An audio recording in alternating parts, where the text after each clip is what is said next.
All right, Devoted Druid combo. So we've got, for those that are newer to Modern or Magic, Devoted Druid is a card that taps to make a green mana, and then you can put a 1/1 counter on it and untap it.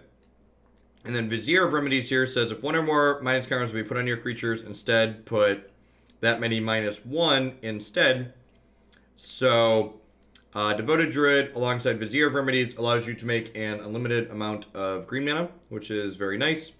And then with that unlimited amount of green mana, you either have Duskwatch Recruiter to get as many creatures as you want out of your deck, eventually finding a copy of Walking Ballista to kill them, or we cast a copy of Finale of Devastation, which is actually a standard legal card, to give your creatures +X is a very large X, and kill them. We have Incubation Incongruity to help us dig for creatures in our deck. Finale of Devastation, in addition to being a combo finisher, also helps us find Devoted Druid and Vizier of Remedies. We've got some copies of Eladamri's Call to find specific creatures. We got 4 copies of Givers of Rune at the bottom end here to allow us to protect our combo pieces. So let's dive into some matches and see how this goes.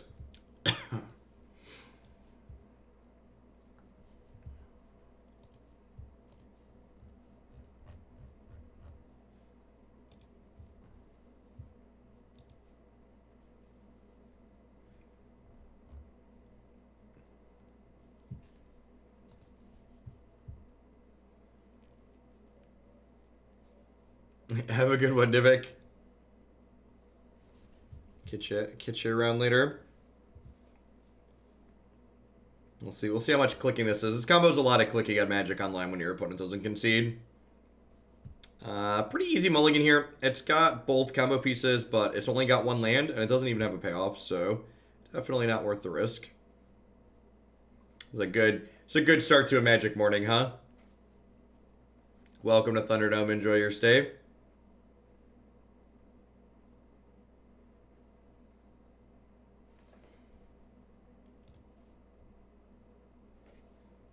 Yeah, this hand's great.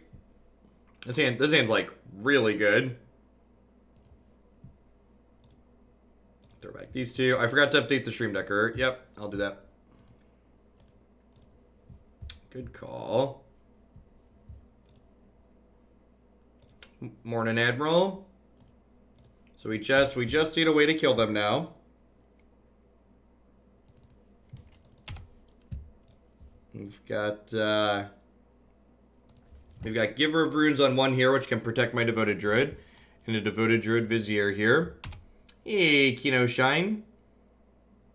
Don't usually catch streams. I'm a boring person with a job, so it's nice to see a Saturday stream. Well, thanks for the 15 months. I appreciate it. Glad to have you here, even if you are a boring person with a job. A yob is a yob is a yob. Yobs are important.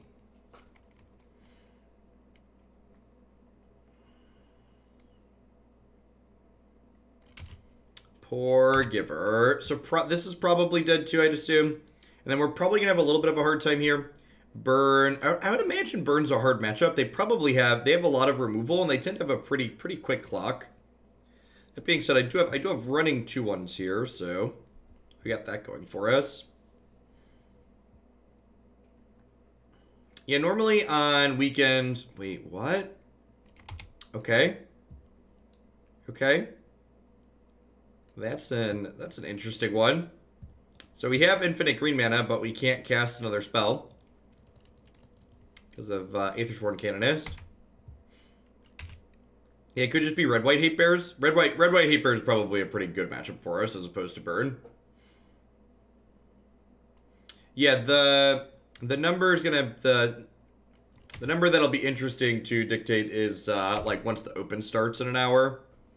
Normally I don't stream against major events, but Christy and I are going out tonight, and I didn't want to stream tomorrow night.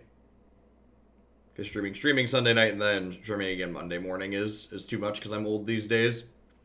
Hey, Justin, thanks for the 12 months of support. Let's get you a sword to go with that shield. Thanks for keeping me around.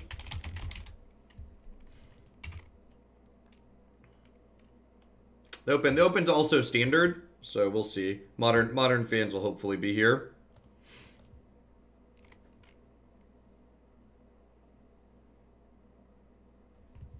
Galvanic Blast. That's an interesting one. Wonder how many artifacts they're playing. Path to Exile. Yep. I guess let that happen. I could put 2 minus counters on that to let it go into the graveyard so I could like pick it back up with an Eternal Witness later, but I think I'd rather just have the 3rd land here.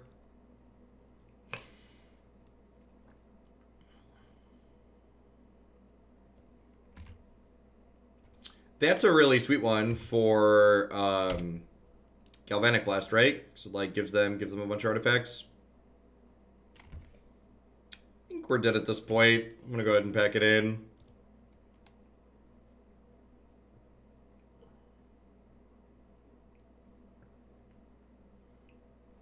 Like we're gonna fight through that much interaction.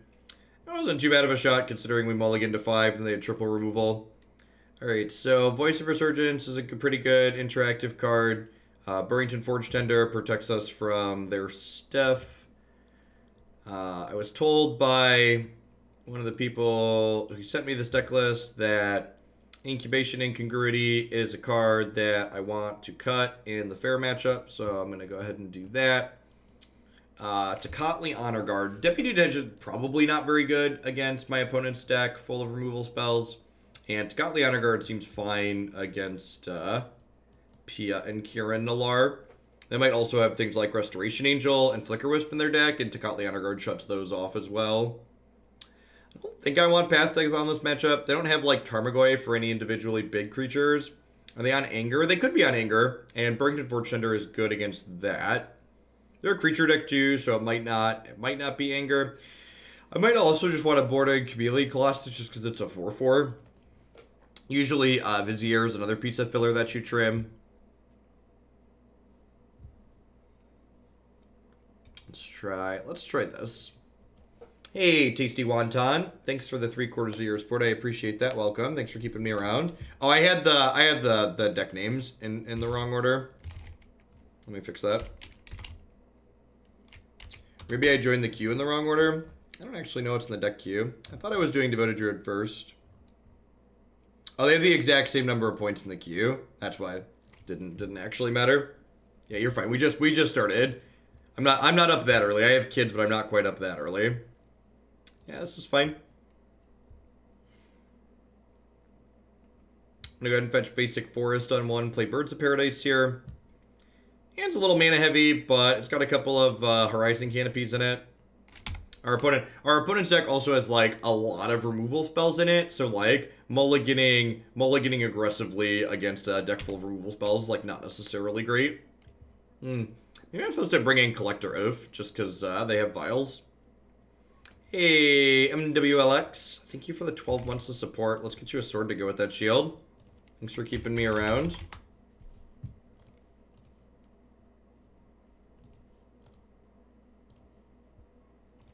Well, I'll elect to fetch a Shockland tapped here rather than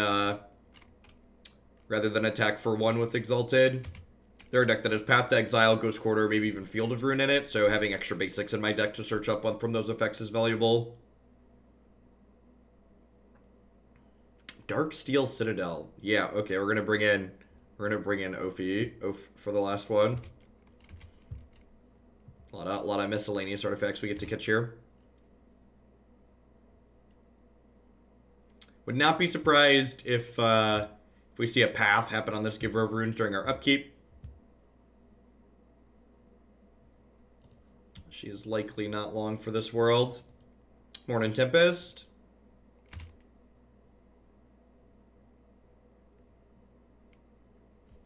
Can I get a witness?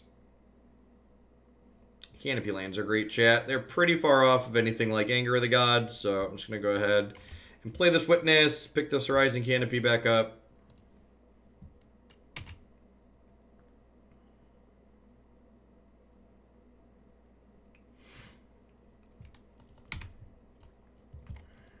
I played against the Modern Goblin decks a few times. I've actually rejected 2 or 3 submissions of it from the queue. It's just a slow and clunky deck. I personally don't really have any interest in playing it. Feels like one of those decks where, like, when you run into, like, Black-Green Rock, you're gonna, like, get to play an interactive, interesting game of Magic, and when you don't run into Black-Green Rock, you're just gonna get run over by unfair things in Modern a lot of the time. You look at the curve of the deck, you look at that's average goldfish lethal kill, you look at how much efficient interaction it has, it doesn't have a lot of any of those things.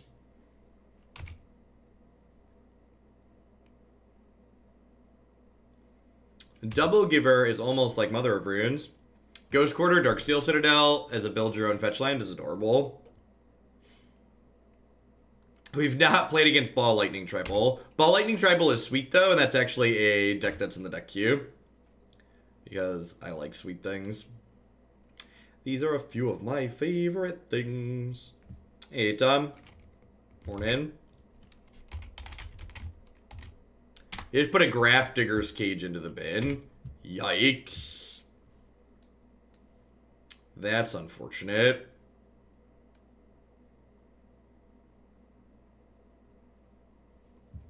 Well, shoot. Let's let some sacrifice artifact to shuffle the cage into play. Things are not looking good for our hero here, chat.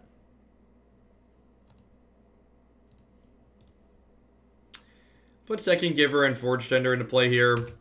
So we'll have Double Giver up as well, but probably going to have a pretty hard time winning from here.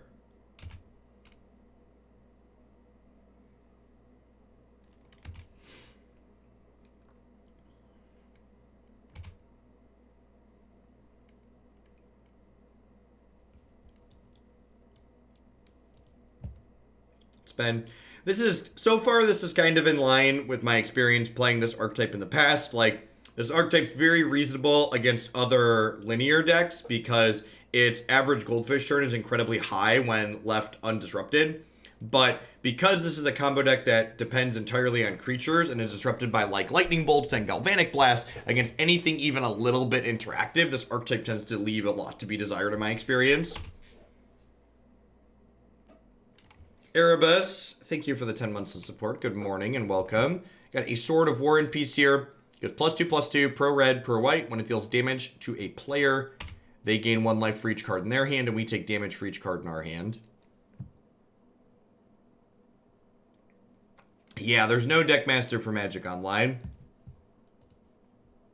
If Wizards of the Coast took their development efforts and like, instead of getting this stupid interface, we just got an output log so we could have an effect like that, it would be so good. That's all Arena really needs. That's one of the big things Magic Online really needs to be more accessible on Twitch. Just like give people the ability to understand what's going on. So they can give this protection from green and then hit us with it.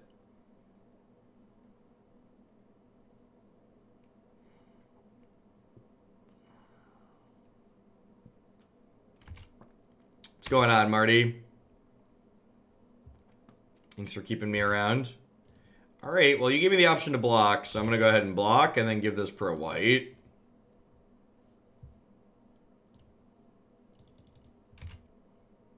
Bounce. And they didn't elect to put Grafdigger's Cage in the bin here, so Finale of Devastation is still alive, so that's nice. It's swing, batter, swing. Now, one of the actual nice things about this deck too is that what's the word that I'm searching for? One of the nice things about this deck is that we have Eldamari's Call as 4 of our search effects, so half of our search effects are not impacted by this this copy of Grafdigger's Cage once it gets into play out of their graveyard.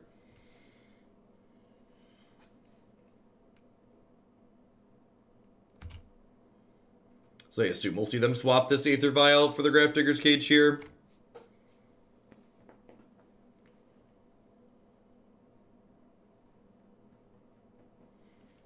Goblin Engineer lets them pay a red and swap artifacts in play for ones in their bin.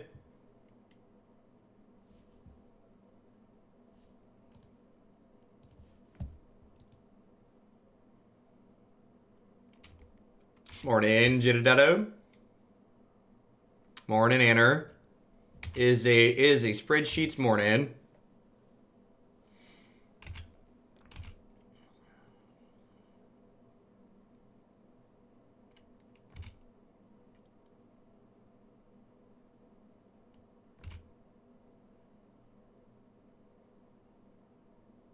And now we'll draw the Finale of Devastation. Oh, all right. So I've got Devoted Druid with Dub's Giver here.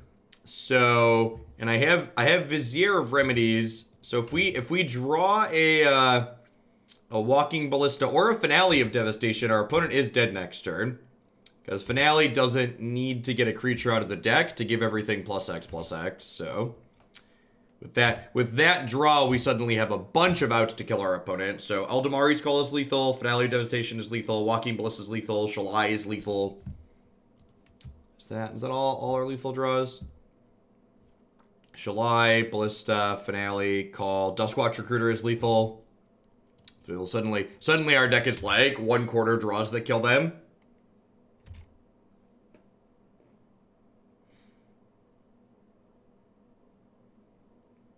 Yeah, Mountain Lotus Field Blood Sun is like really loose because like you need 2 lands to like really make that hand go off.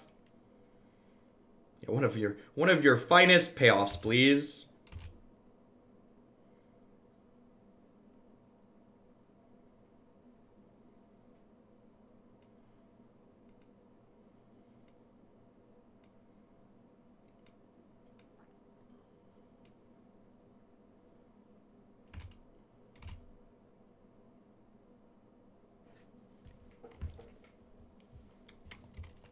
Hey, diddle diddle, the cat and the fiddle. And this is, I said these matchups can be hard, but again, this is the upside of playing a deck like this. So sometimes you're just like, oops, you died. Gotta get that mad APM up.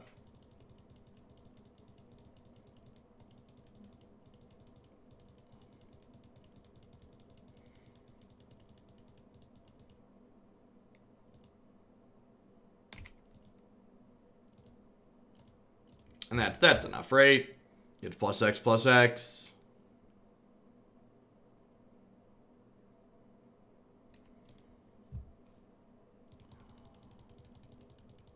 Is an auto clicker against the TOS? It's actually not. Yeah, it's actually just like, don't know about you, but I'm giving my creatures 22. Welcome to Thunderdome. 3, 4, 5, 6, 7, 8. Notable, it does not give them trample though. So like, you need to have a creature that can connect. Alright, third game on the draw, let's do it. I mean, it's not quite a better Azuri Pump because it doesn't give trample. Sniper Wire, thank you for the 8 months of support. I appreciate that. Welcome back. Thanks for keeping me around. We did have a burb there, so having a burb. Oh, I probably, I didn't adjust my sideboard like I talked about. I said I was going to adjust my sideboard, and then I didn't. Oh, Collector and Knight, and maybe Deputy even should have come in. So I was a little mentally checked out, assuming we weren't going to get another game. And then we did.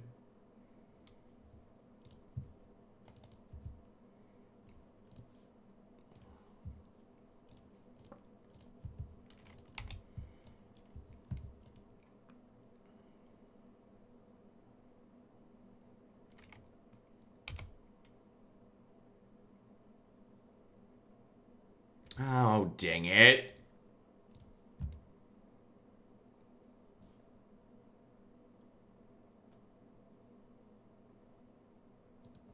Please, name giver. Please, name giver.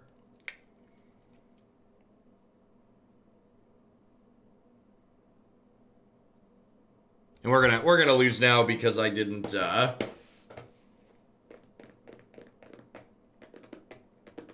I mis-sideboarded, right?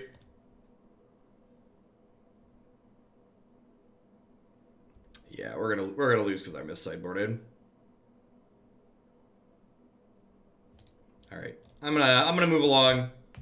I know what we did wrong there. So like, there's no guarantee that we win, but it's pretty likely that we win. I guess we're not guaranteed to lose either. I have Thrun and Eladamri's Call, but like again, at the end of the day, I'm not really worried about the specific match results with the decks. I just want to like learn from the games, and like I knew I messed up as soon as I clicked submit. And I just couldn't do anything because Moto is just like a laggy piece of garbage fire. Didn't have time to change it back, so should have swapped this and this. I'm really not a fan of like continuing to play out games where we've like made a hugely inoptimal decision, like not having the correct sideboard cards. It's just not an accurate representation of what the matchup looks like. Yeah, they did name Devoted Druid on the Spyglass. Someone asked, have MTGO numbers dropped since Arena? No, they've stayed about the same, honestly. It's just Magic Online numbers have always been low. But like before I added Arena into my schedule, like my average viewer count was like 750 or 800. So like Arena is double a lot of the time what MTGO is capable of getting in terms of viewer numbers, but MTGO didn't go down because Arena became a thing. What was your dealer's choice this month? I don't remember if I put in Elves or Vanafear, but it was one of the two.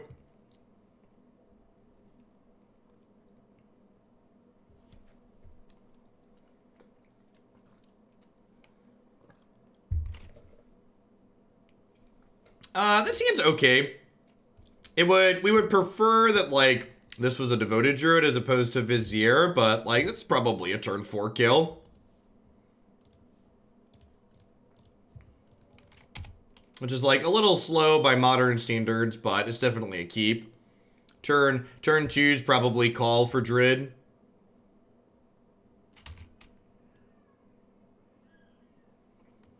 I assume this deck has a rancid blue-white control matchup, so pretty excited to see Aether Vial here and not a tutor effect or anything like that. Yeah, this hand is turn 4 lethal, right? We get call for Druid, play Druid on 3, kill on 4. How's Modern been since the bridge ban? I don't know why. Like, Modern doesn't really change, right? Like, Modern pre-bridge ban and post-bridge ban, it's all just more of the same. You know, maybe I should have done this on my turn. We're gonna get, like, Curse Catchered here, or Mausoleum Wandered or whatever. It'd be really sad. Like that one. And then they need Dub's removal spell here, right? Because they need to, I suppose they could have Spell Queller next turn. Spell Queller would allow them to not have this resolve. And then even if they Spell Queller this, I have Call and Finale. So, like, we're still pretty close to going off on 5 again. No blocks. Go to 15, fetch to 14.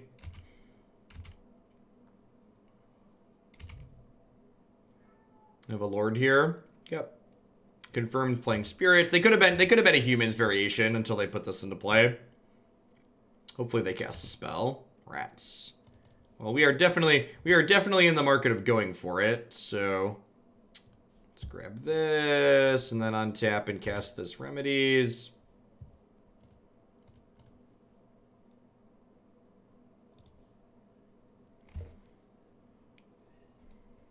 Oh gosh, we could actually kill them through a Spell Queller, right? Because this is 2, and then we play a land and we untap this and we play the other one. Ha! That's really funny. Nice interaction. This is. Did you not know this was Modern opponent? You showed up playing a fair deck.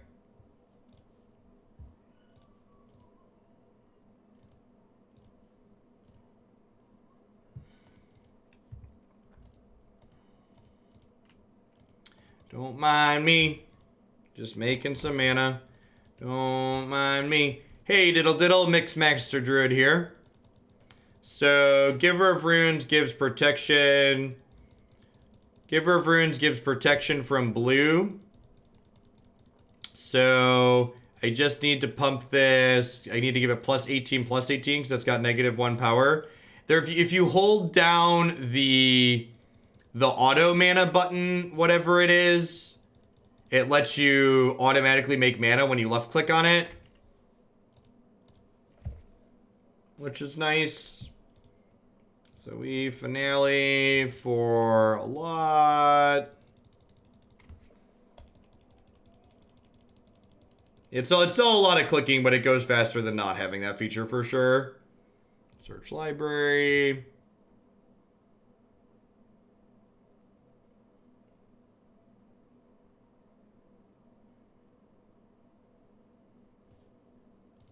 No, Shalai is an incredible amount of clicking, because that's 6 mana per activation.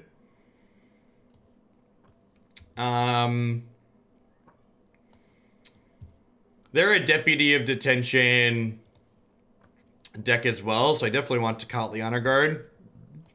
I think I want Lark as just a, I think I want Lark as just a 4/3 flyer.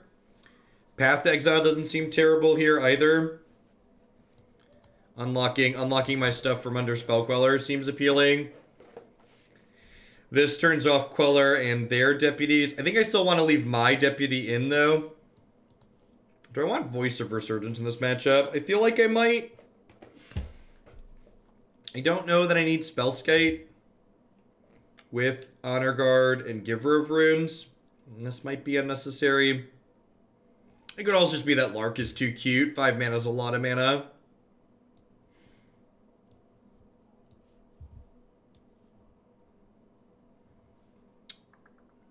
I don't think Collector is worthwhile. Do we not think the elementals kill them? So like obviously Voice doesn't block. So, like I didn't board in Voice of Resurgence because it blocks against the deck full of flying creatures. I boarded in Voice of Resurgence because their deck is full of flash stuff. And like it gives me tokens and we could just like attack them with tokens. I think that's worthwhile.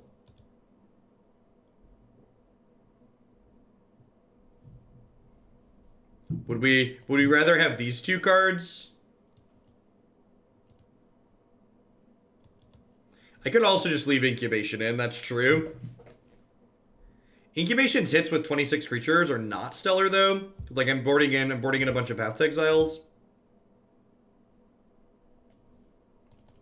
I guess this is technically a way to take Spell Queller off the table too. I'll leave a couple Incubations in.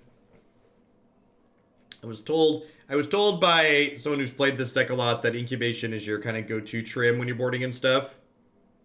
But trimming bad bullets also seems fine. I wonder if I'm supposed to bring in Knight just as a hedge against like Grafdigger's Cage and stuff like that.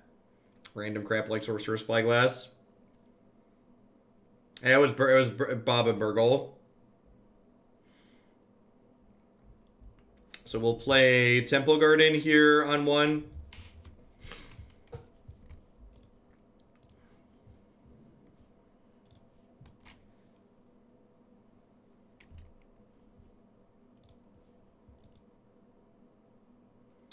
So, Voice of Resurgence is worse than 3 mana Teferi against blue-white control. It's much better than Teferi against green Blackrock, though. So, like, Voice of Resurgence is the more flexible card. So you're right. In one position it's better, but in one position it's worse, but in another position it's better. Hey, Psycho Smurf, thanks for the tier 3. Just submitted the standard Abzan list. I've been enjoying. Knight of the Ebon Legion is a messed up card. I agree. It's very powerful. Very, very powerful. We're going to grab a breeding pool here.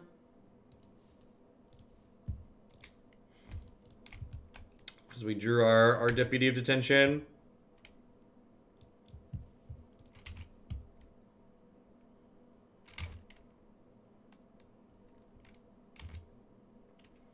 Little annoying that we drew this on 2, so we couldn't deploy it on 1. Yep. So, unfortunately, we don't have any lethal draws next turn.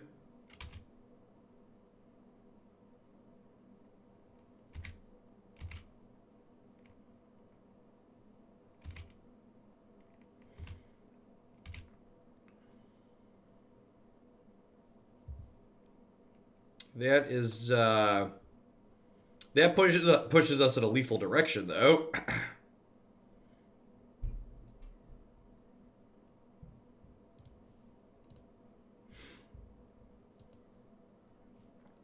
I could gamble here, but do I want to gamble? Like, I feel like I just want a Deputy of Detention, the 2 Supreme Phantoms.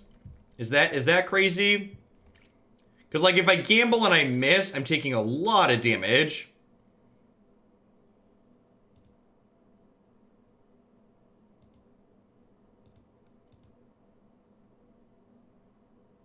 I don't have any white mana if I cycle this.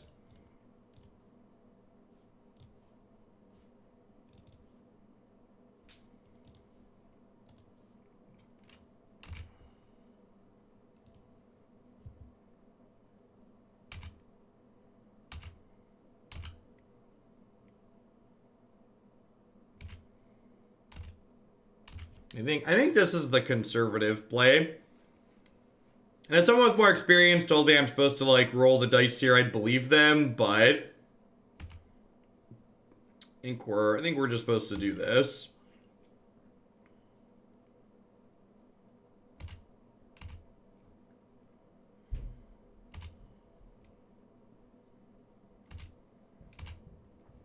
So next turn I get 3 draws at a lethal spell. I get a draw step, I get a canopy, I get a witness back the canopy, play the canopy. And then if that doesn't work, I can, like, Path to Exile and other stuff, and I have blockers. Like, we're in an incredible spot here regardless.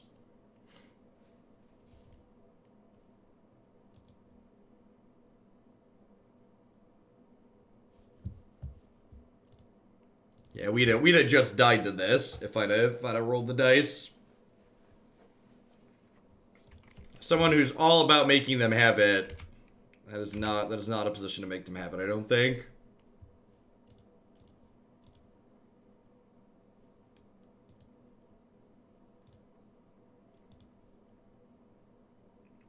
And that's a payoff, right?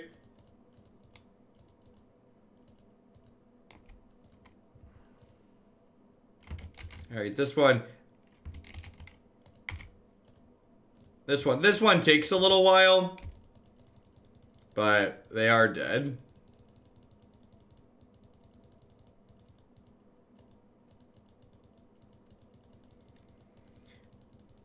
Oh, are they technically not dead? Because they have a blocker? No, I can witness back a, alright, so it's lethal, but in a roundabout way.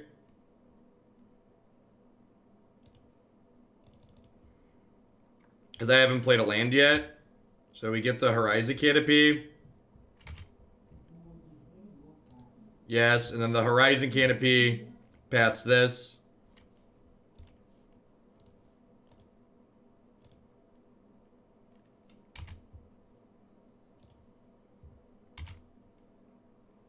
So now I have 3 attackers that are going to be arbitrarily large from Shalai's ability. Oh god, it makes me click 6 times for Shalai's ability. This application. This combo's been around and it's been good for a little bit. It's just, the reason why we haven't played this is because usually I reject it, but I felt like we should get at least one set of games in with it, so it's up on the YouTube channel thing. God bless you, opponent. So we're like, actually kill them from here. We were gonna have to make 6 mana, activate. We're gonna have to activate Shalai like 15 times here, which is 15 times 6 mana, basically.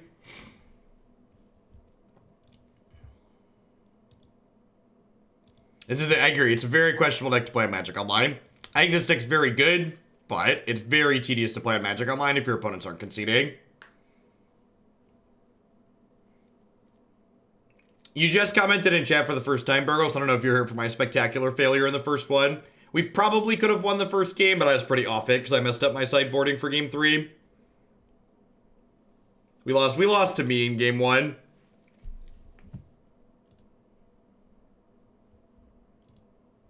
The game one and game 2 were good games of Magic. Game 1, or in the first match, but the third game, I had realized I messed up my sideboarding in the second game and then ended up clicking submit before the third game started and then got instantly punished for having been sideboarded incorrectly in the third game.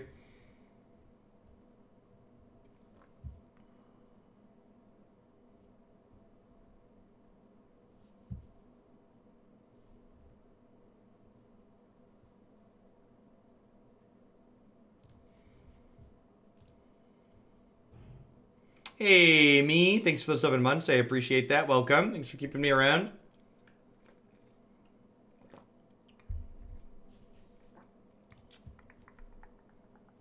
Yep. Lead on my burb.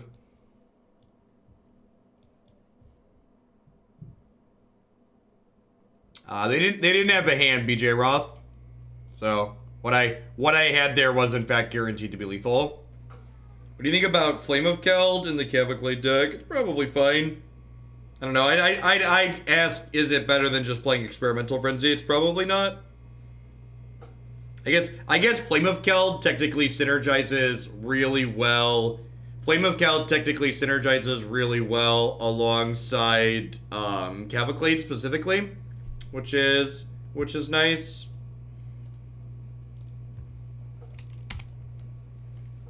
Yeah, the icons are teeny tiny. I need to be better about narrating what's actually going on Moto.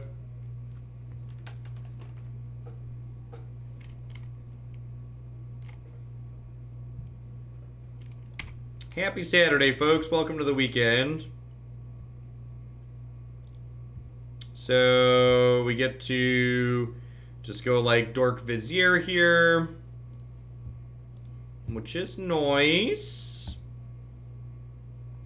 Scalding Tarn often implies something interactive, which again means a challenging matchup for this archetype.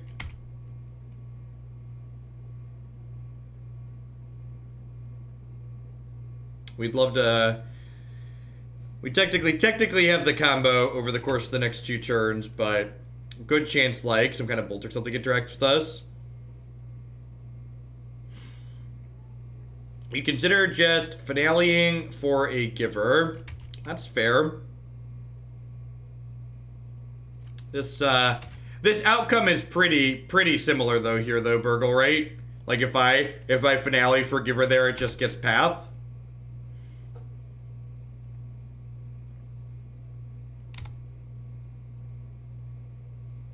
We can in fact finale for Thrun. And now I call for Thrun, right? Yeah.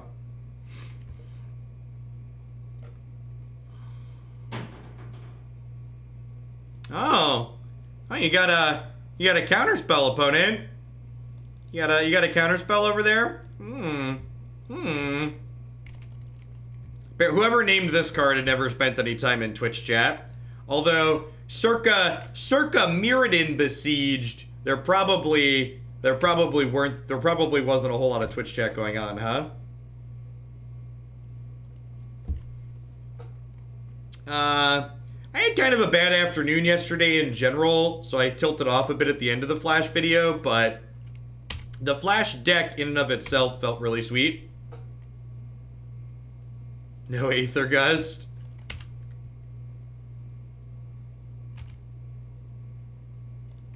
They killed the Noble Hierarch to deny the Exalted. Makes sense. Shortens the clock.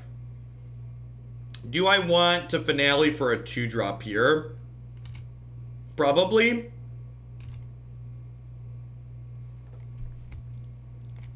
I think so. Do I just like go fetch Duskwatch Recruiter? No, I don't think I want to put down finale. I don't think I want to put down regenerate, chat. Because like the answer to this question is like, how do I lose this game? And I'm pretty sure the answer to how do I lose this game is my opponent has Supreme Verdict.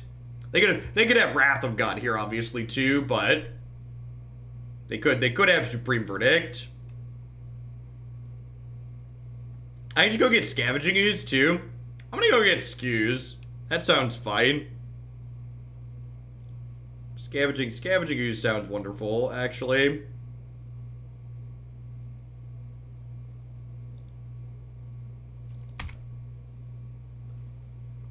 Do you see the Kiki Exarch, Renin 6? I did. Looked like a pretty typical clunky, slow, fair mid-range modern deck.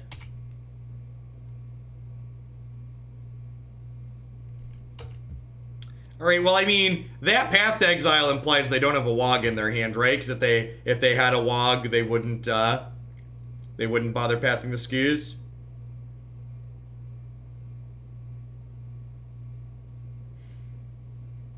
So, next turn, we'll get a Witness, pick Finale back up. Or we'll get a Witness, pick Call up.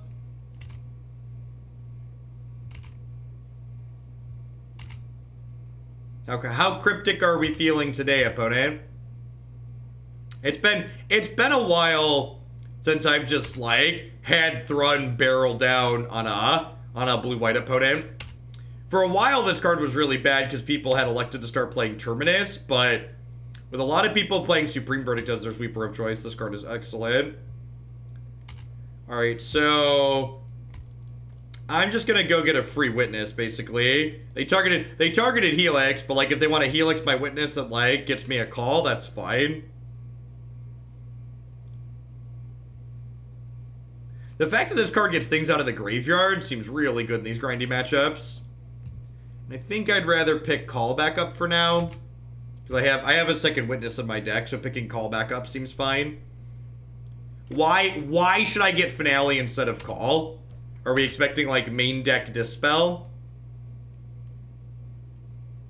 Yeah, but, like, if Thrun dies, I can Call for Witness and Witness back the Thrun, right? So, like, it's the same thing.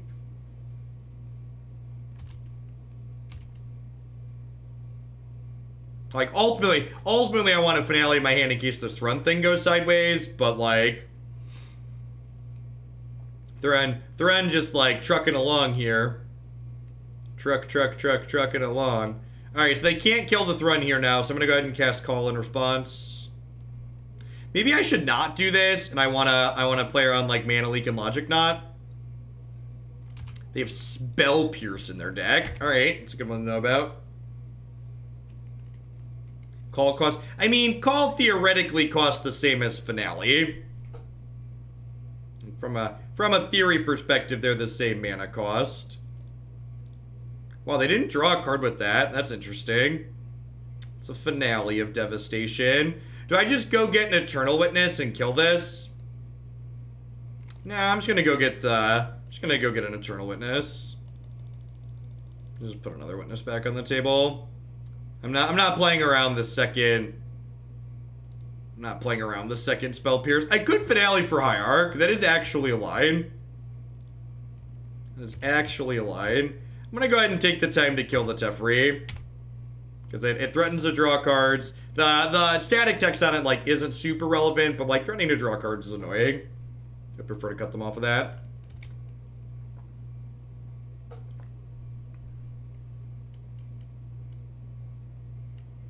They killed my Skews earlier, Burgle. I found a Skews earlier and it got pathed.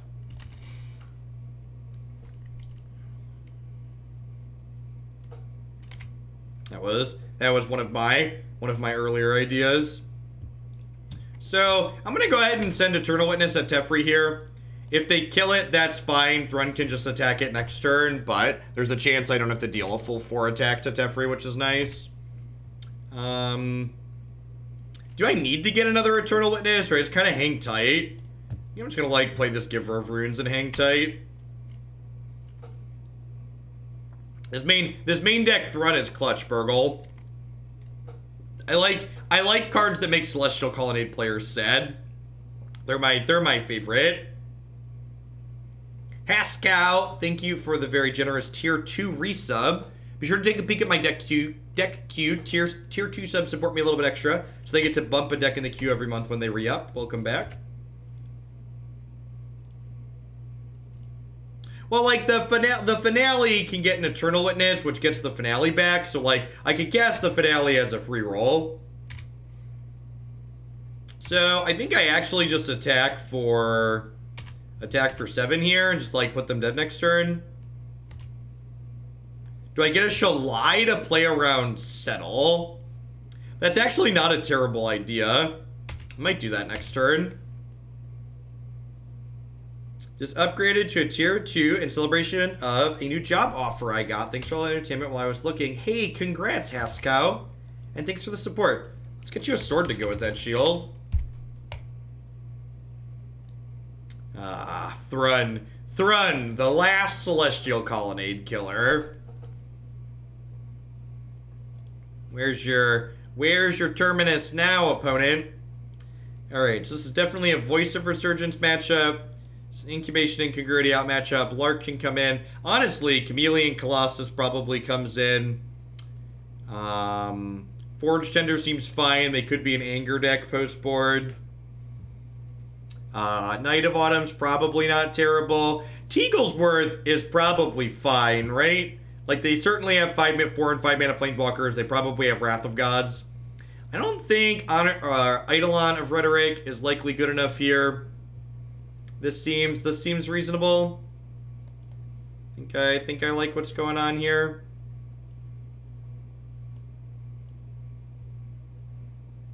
That card's replacement level. Yeah, I don't know. Like, is a couple of Incubations better than a couple of Mana Dorks? I could buy that for $1. I don't hate that. Thinking about buying Neoform combo in paper, I would, if I was you and you're worried about a deck getting banned, I would recommend not buying the Neoform deck until after the ban list update after the next Pro Tour. So, the next PT will dictate whether or not that deck has longevity. Knight of Autumn. Actually, Deputy of Detention is pretty mediocre here. I'm going to leave the Noble Hierarch in. We'll leave 3 of these. 28 hits. Yeah, that's fine. Hey, Madman. Thanks for the 7 months. I appreciate that. Welcome, welcome. Thanks for keeping me around. You have a lot of 3s to curve into. Yeah, I mean, the 1 mana dorks this deck aren't really about curving to 3. It's about, like, having extra resources for, like, your bigger finales and, like, your 4-drops and stuff like that. No form for bumping things. Just take a peek at the deck queue and then let me know here, Haskow. And make sure you get a verbal confirmation from me. Because sometimes I miss messages in chat.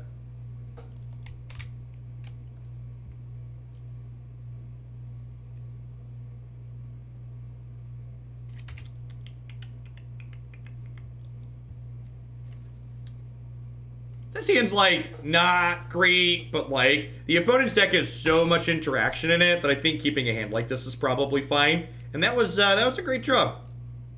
That was a great draw. To hopefully find a 2-drop here. Like a Devoted Druid or a Vizier. Perfect. It's exactly what I wanted for Christmas, chat. And suddenly the hand is very good.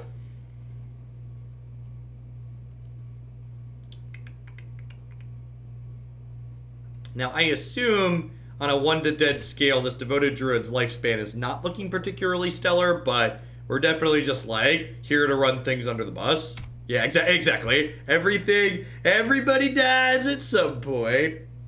Every day we die a little more. I could call for voice. You know, honestly, I think I'd rather run the Devoted Druid out there to eat it. Just because, like, I'd kind of prefer their first removal spell kill this.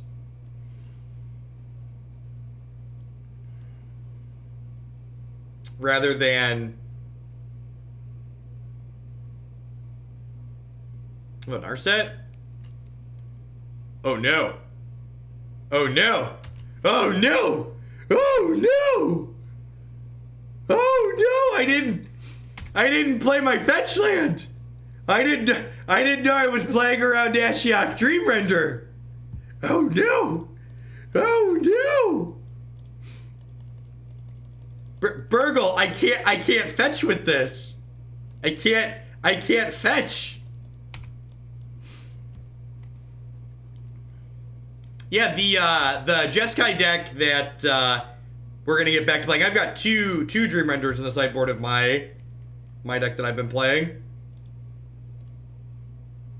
Alright, so we're going to go ahead and kill both of our creatures here in response to this anger so they don't get exiled.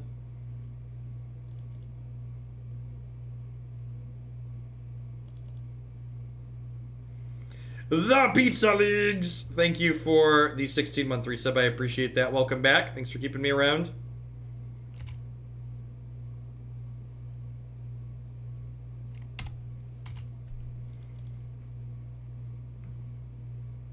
Well, this has, so far this is a 4-for-1.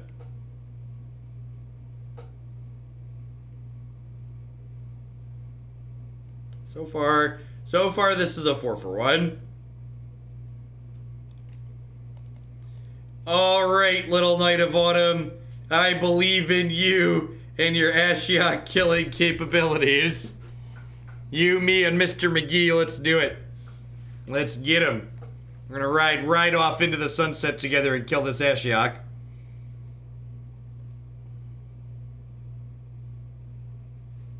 What did they mill? That's a good question. They cleared a Chameleon Colossus, a Shalai, a Voice. The fact that they just down-ticked that kind of implies to me this knight's about to kill this. Because I feel like if this knight wasn't about to kill this, they wouldn't down-tick that.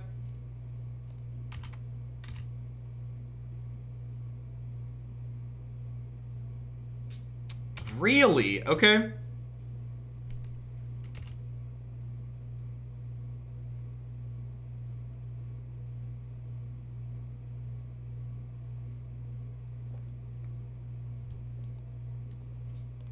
And worth noting here, if I would have fetched with this on 2, I would have been able to cast this Reveillark, so that's a pretty big mistake.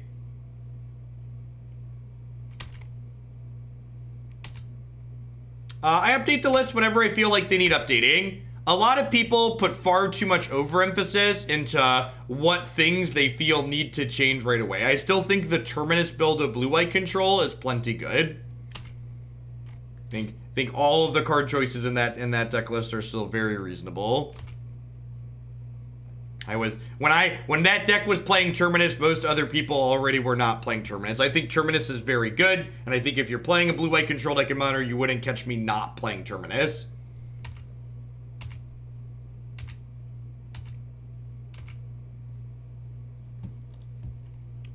Alright.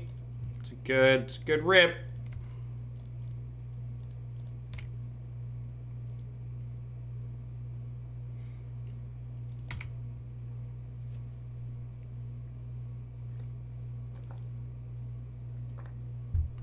I'm also not completely sold on Force of Negation being necessary in that archetype. Like 3 mana is a lot for a cancel effect, and like because you have Terminus, you don't really need extra help against things like Dredge.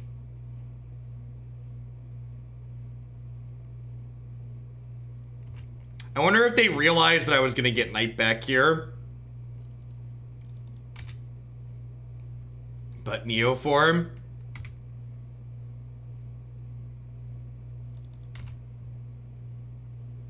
Alright, little Knight of Autumn. Our kingdom depends on you. Oh no. Oh no.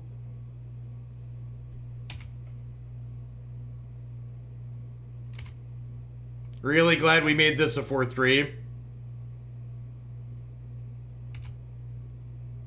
Blue-black pirate. Sounds good, Haskow.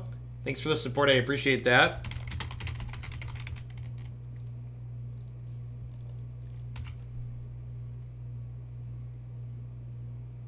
I mean, turning a Snapcaster Mage into a block seems good for us.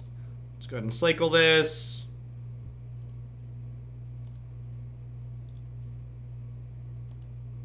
I don't think I'm gonna play this out. I'm gonna play it out. I mean, at any point, if we take this Ashiok off the table, we'll be in a pretty good spot.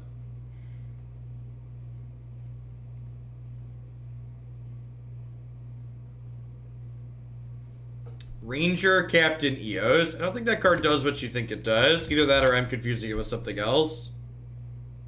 It does not shoot up. It does not tutor up Druid. It could searches for converted mana cost 1 or less.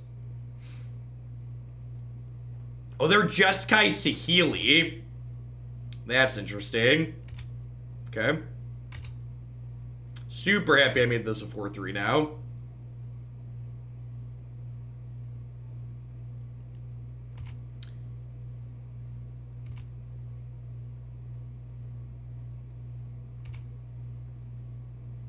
So yeah, so Burgle, I get to attack the Ashiok, let this trigger happen, then the trigger happens, and once the trigger happens before blocked, we'll give it pro white. So we get to let the Exalted triggers, although we guaranteed don't die to Bolt.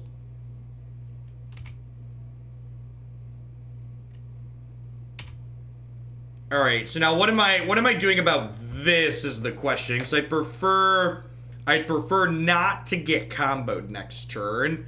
I boarded out my Deputy of Detention because I didn't see any combo pieces last game. So I don't think I have anything that prevents me. Yeah, I don't have Tocatli in my deck either.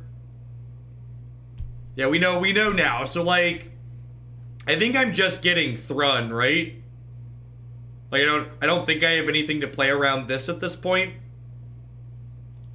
I can actually just crack this fetch and like take a peek, right? That explains the Spell Pierce. Actually, we got Spell Pierce game 1, and we're like, man, Spell Pierce, that seems weird. Spellskite doesn't do anything because this only targets their stuff. Yeah, I could just grab a Druid and hope to kill them next turn. That's probably not an unreasonable line to take. I think that's probably the line. I can do that around a Spell Pierce here too. So we don't have any outs that prevent them from just like dropping Saheeli and killing us next turn.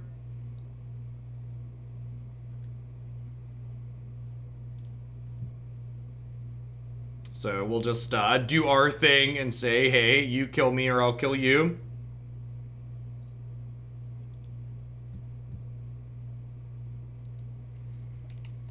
Yeah, this card gives +X+X. This is a payoff in addition to a tutor. Yay! We died. For those not familiar with Modern, Saheeli Ray plus Felidar Guardian makes infinite 1/4s. This was the infinite cat combo that actually slipped through R&D's clutches into Standard. While these two cards were in Standard together, that was eventually banned. So, yeah. I think I want the Tocatli on our guard, probably. I think Voice of Gaddock Teeg seems less important. I already boarded in my Burrenton Forge-Tender, that's fine.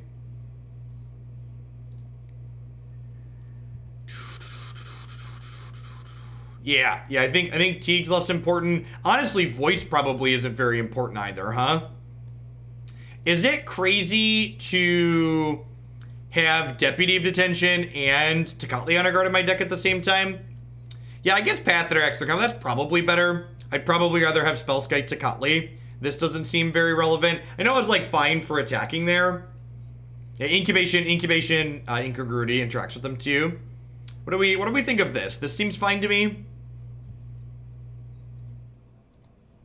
This seems fine to me.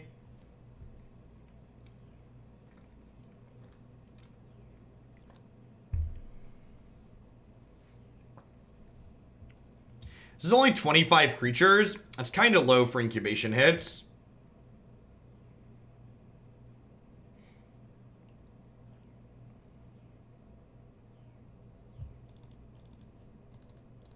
I don't know. They have anger. Like, Voice isn't very good against anger.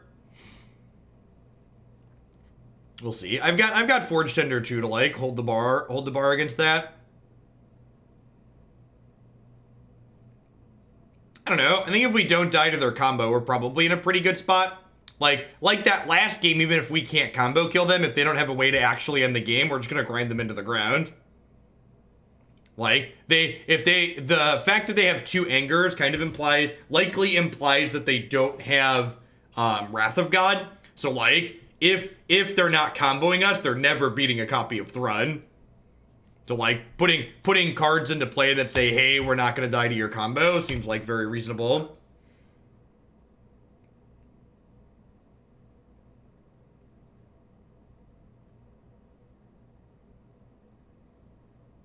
What's the game plan for this deck? So the deck that we're playing has 2 creatures, Devoted Druid and Vizier of Remedies, that when in play together make infinite green mana. And then we have a variety of ways that kill our opponent when we have infinite green mana. So in the interactive matchups, you want to be boarding down on Viziers. And like this one's a little bit unique just because like our opponent's deck is a heavily interactive deck, but also has a combo in it. It's like very Splinter Twin-esque. Obviously slightly lower power level in an ultimate sense, but similar.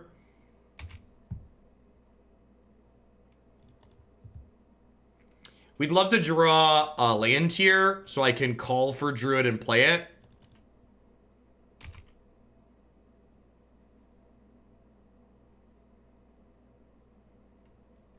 Sure.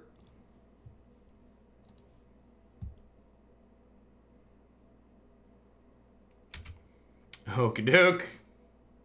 Bye. Bye, friends.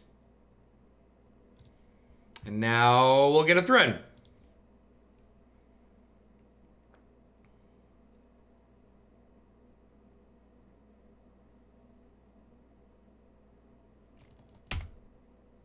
Alright, Hymn to Torok resolves. Your turn.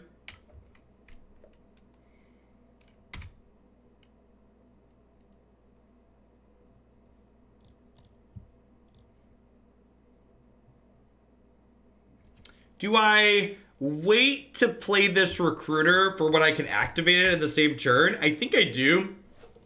I'm gonna play this for 1.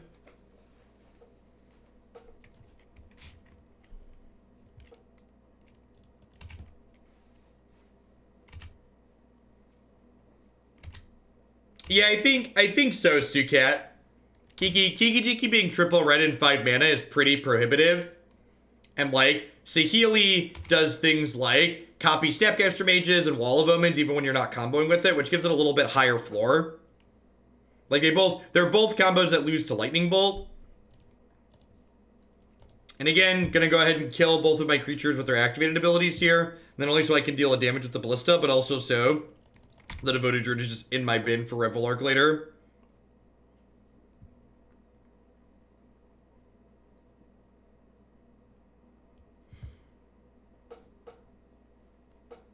That's true in decks like the Vanasphere deck that we're going to play next, Danner. But in decks like, that are like twin-esque, like the blue-red and the Teamer decks, those decks very much are planning to cast Kiki. Yeah, and like the fact that they're on Copycat combo, Burgle, I think usually implies that they're not going to be... I'm actually just going to cast this Duskwatch now. Usually implies that they're on less like mana leaks and logic knots and stuff like that.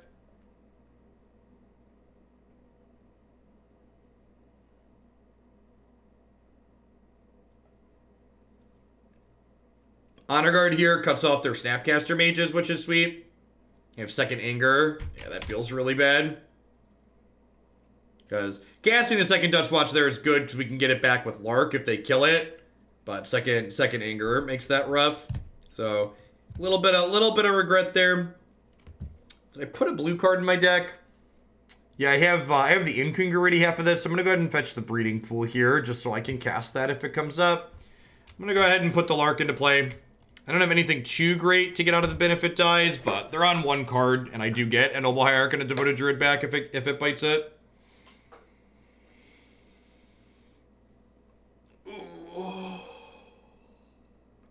Second Anger was like exactly what punished the playing the Duskwatch out there. Path punished it a little bit, but not nearly as much. They bottomed a card with that. That's a good sign for us.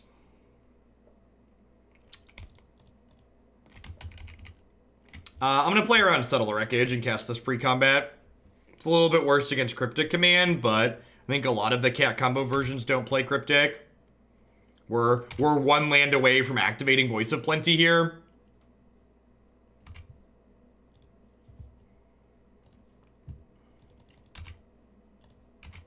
All right, and we've got a Lark, and they're on empty, which means they're about to have the sickest string of draws possible here. Oh, Alright. Now they have 3 to 4 draws in their deck to just kill us on the spot. And our Tocatli Honor Guard is exiled, so we'd love to draw a Path or Incubation Incongruity here. Scavenging Ooze is kind of mediocre, actually. I guess the Scavenging Ooze means if they draw a brick next turn, we force a chump block. So we've got that going for us. But they do have a window here to draw their combo and kill us.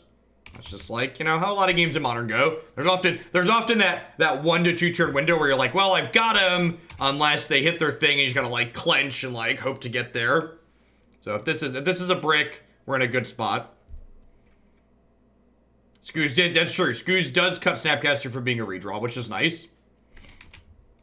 But it's entered combat, which implies we are not dying yet.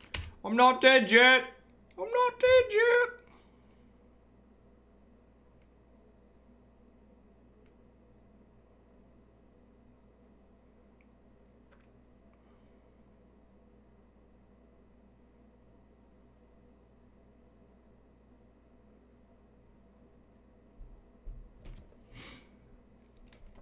Yeah, the second anger was a little rough.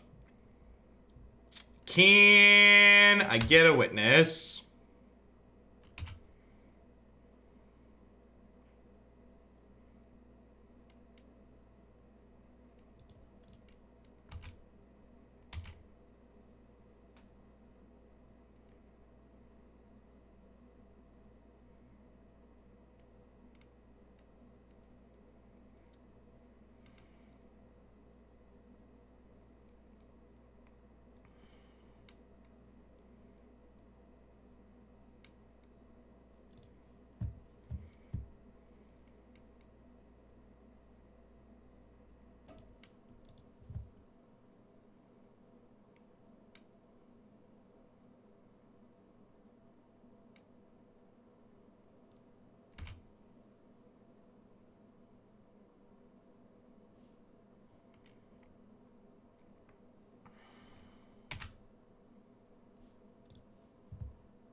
I think witnessing back Ballista is too conservative. Is it? That's probably the right line, actually.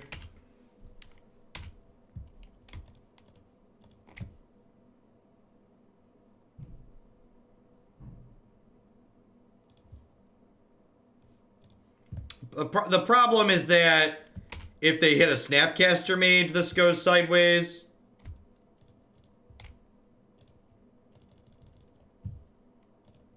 I guess if they hit Snapcaster and Snap Anger, the Ballista kills the Feldar Guardian.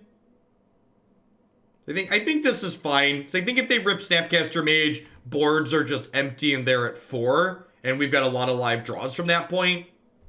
So I think because this kills this and also cuts them off of Saheeli as an out, we're supposed to do this.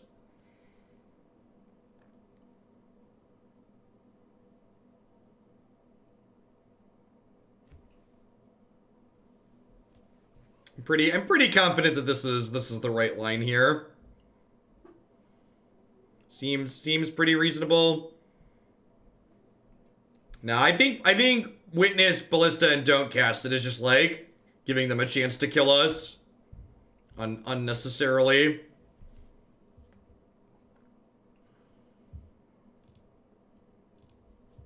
All right, and they're dead, right? Well, they have 4 Snapcaster Mages.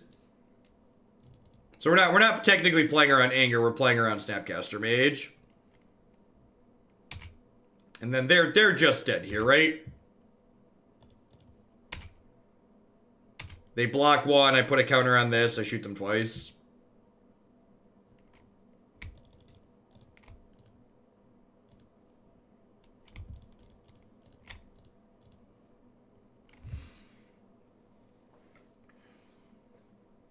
Good clean Levin.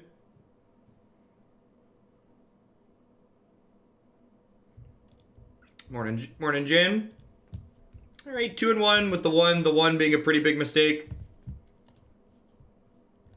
Not bad. .jpg.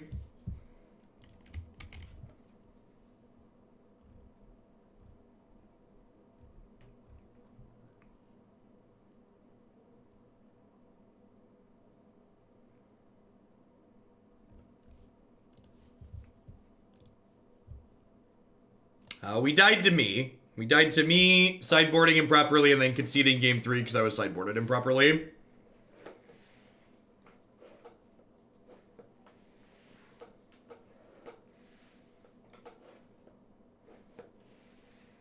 Party Bus CEO, thank you for the very generous tier 3 resub. Thanks for the half year support. I appreciate that. Welcome back. Have a good Saturday, Sadistic. This is fine. Dork. Combo piece, combo piece, combo piece. Yeah, we're gonna try 4 Giver of Runes in Vanasphere later today. I haven't done that before. Sounds potentially very reasonable. Devoted Druid plus Vizier of Remedies makes infinite green mana gen. And then things like Finale of Devastation or Eladamri's Call for Walking Ballista are a payoff for said green mana.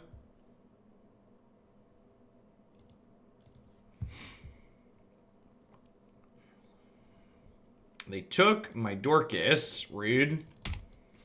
I loved my mana dork. Why would you take it away from me?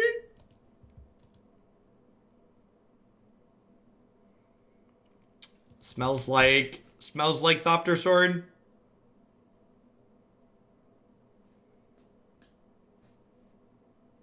Yeah, Shalai is technically a payoff.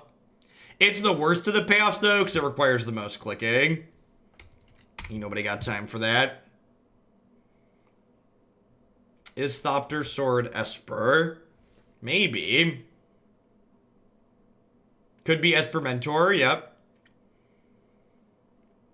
Esper's one of the lesser established color combinations.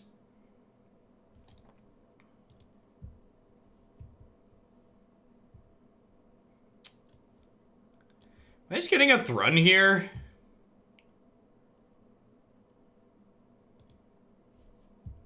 I feel like we're pretty unlikely to combo them, right?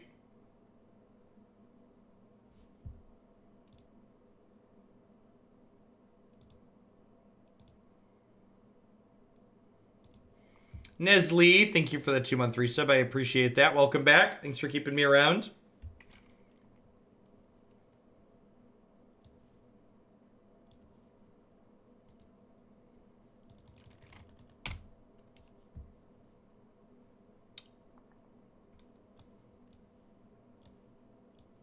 So I could Incongruity them.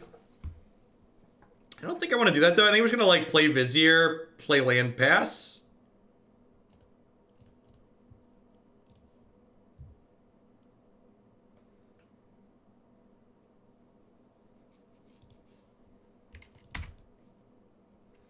I mean, if they put Mentor on the table, they could have like put Mentor on the table last turn, right? If they had it, I guess they get 2 draws at it with the Vryn's Prodigy loot, but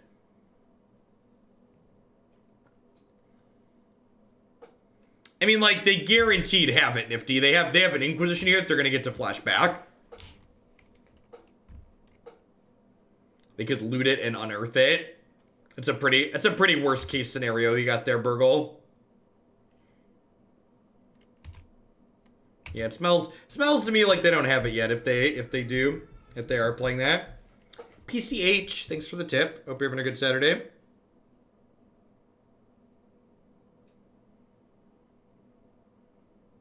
The question from PCH was, what do I think of new Jund? Every time they play Jund, they feel like they're jumping off a cliff from taking so much damage from their lands compared to Black Green Rock. I'm with you, honestly. I have not been impressed with Jund, and in fact, when we played Jund on stream recently, if you haven't watched our video set with Jund that has Renin 6 in it, I'd encourage you to check it out. It's on my website and my YouTube channel, and I was pretty unimpressed with Renin 6. So the fact that like everybody else is popping off about it is really weird to me. Of course, most other people think Dark Confidant's good in Jund 2 still, so maybe my opinions are just different from what other people are doing. This could still be Mentor. What'd they grab here? They grabbed a Baku Visions.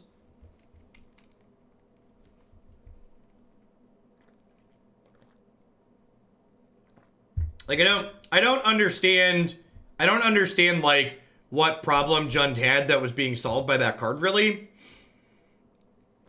Like I think we if I recall, we 5-0'd with the Jund deck and it was just like awkward the entire time.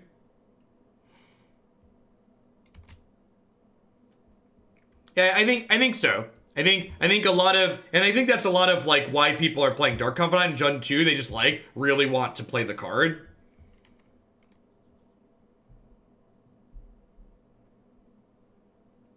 I always thought of Vizier as a card you didn't want to play out until after you had Devoted Druid in play, and your Druid would have something to this anyway, so it gives them a turn to remove a piece you have fewer of. Well, we have 4 of each of our combo pieces, and like against a heavily interactive deck like my opponent's playing here, we're incredibly unlikely to actually combo kill them. And as always, if you want to become a better Magic player, I would heavily discourage you from setting yourself to these quick mental shortcuts where you should always do specific things and never do other certain things. Magic's a game that has too much nuance to what's good and bad in it at any given point to like limit yourself to these hard and fast rules. Yeah, that's what Burgle said is exactly the case. We're not combo killing this opponent. Almost certainly, so we might as well let them use the removal spells on my 2/1 for 2. They are a Mentor deck. Yep.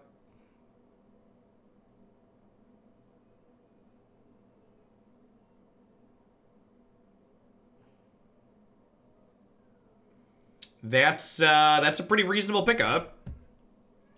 So let's go ahead and do this and take this Mentor off the table.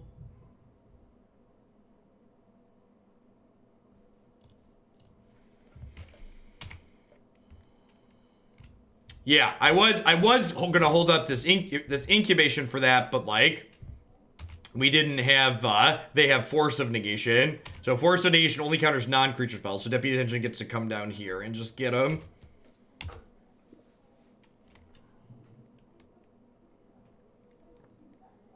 Yeah, I agree. When we were playing, it felt like Renin 6 was frequently just worse than Liliana the Last Taupe, especially because when Liliana the Last Taupe kills things with 1 toughness, she kills things with 1 toughness by plussing instead of killing things with 1 toughness by minusing like Renin 6 does. Which felt really awkward.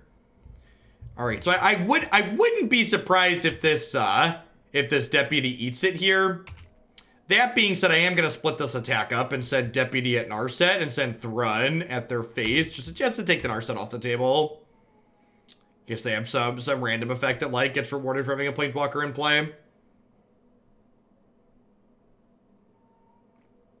I don't know, and also like Jund's like kind of a tier 2-esque strategy overall. So like what exactly people have been cutting? The Jund doesn't really have a set archetype really, or a set deck list, if that makes sense.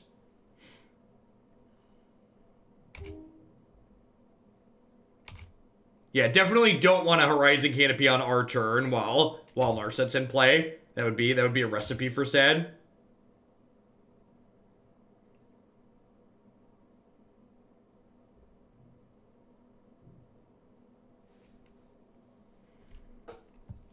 All right, well, this gives them something to Force of Negation, but I think we're supposed to do it just so we can, like, have a chance to draw another one.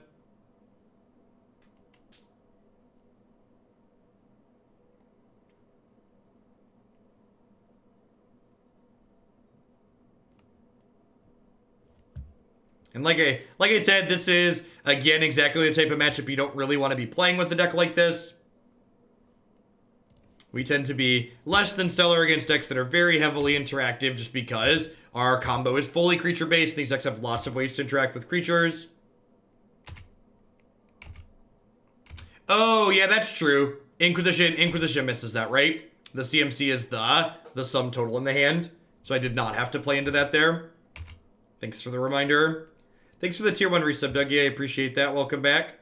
Thanks for keeping me around.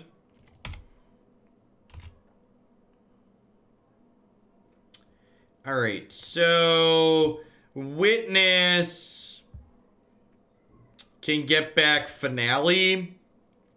And then Finale eventually gets Shalai.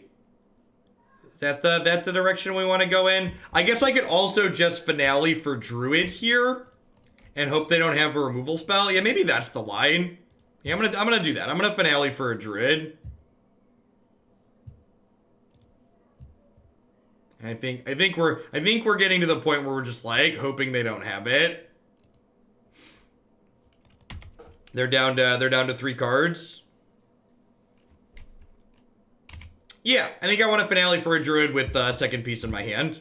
It gives me a lot of outs to kill them next turn. Like I don't think we're beating them in a fair game of Magic at this point.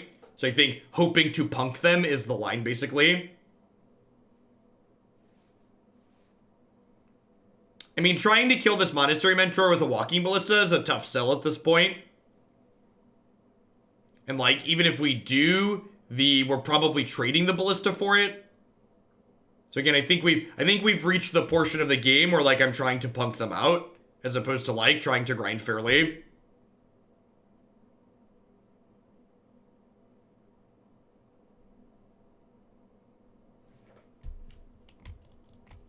Yeah, Finale's become the norm for these decks, for sure.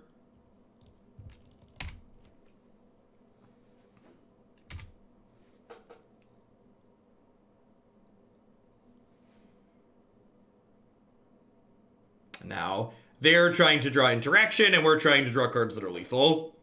And, like, a quarter of our deck is lethal at this point. And, like, Incubation Incongruity is a potential redraw. But every instant sorcery they draw is going to become very scary very quickly. Alright, so I assume this is going to Fatal Push my Devoted Druid.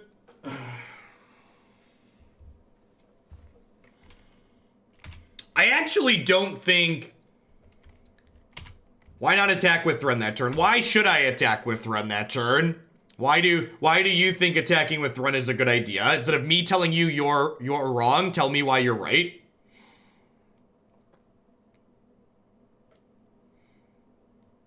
Actually, so sorry, to address the comment that Cross said, I actually think part of the reason why Standard's kind of miserable right now is because Standard in its current form is very close to Modern. There are a lot of big mana decks that are incredibly difficult for interactive mid-range decks to interact with.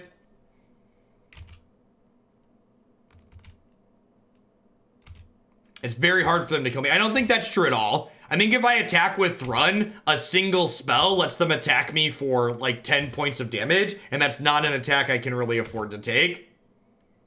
And like, attacking them to 6 isn't super meaningful. Yeah.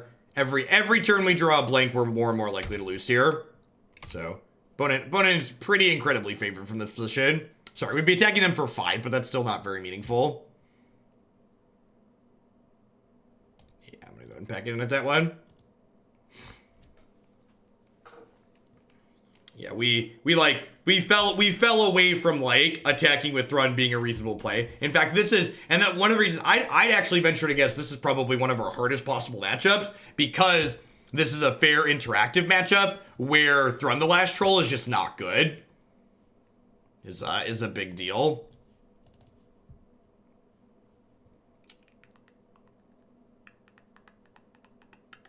I don't really have that many mediocre bullets here. Yeah, things like Jund, they're closer to Jund than they are blue-white control. Is a great descriptor. Chameleon Colossus. I honestly don't think so, Burgle. Like, I'm gonna board this in because it recovers threats from my bin, but I think this matchup's hard because we don't have a reasonable chance to grind them out. I'm gonna cut a couple of these, but I don't think I even want to cut that many, because I think being able to take Mentor off the table is, like, pretty important. Yeah, trimming Vizier is probably not unreasonable. And this is 26 hits, so like, even if I trimmed more Viziers for Incubation Incongruities, like, this card becomes less and less likely to hit with every creature I trim out.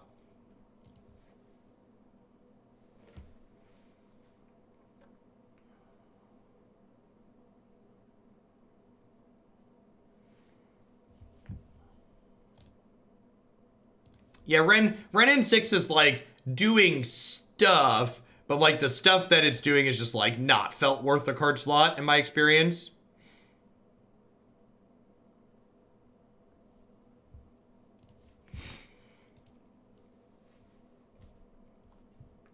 Yeah, this is great.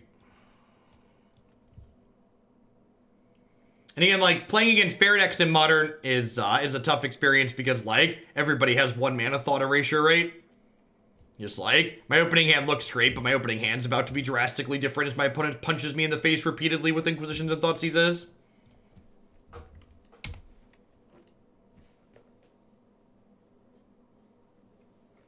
Ooh.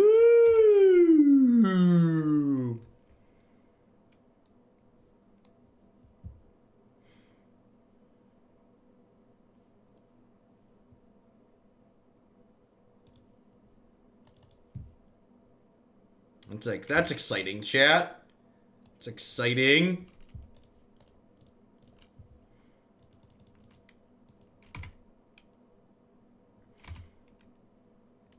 That is a Giver of Runes, a stepmom, if you would.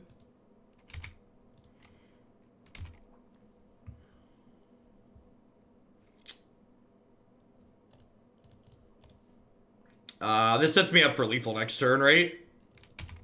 I was gonna deputy this, but I kill them next turn if they don't have a discard spell now, or double removal.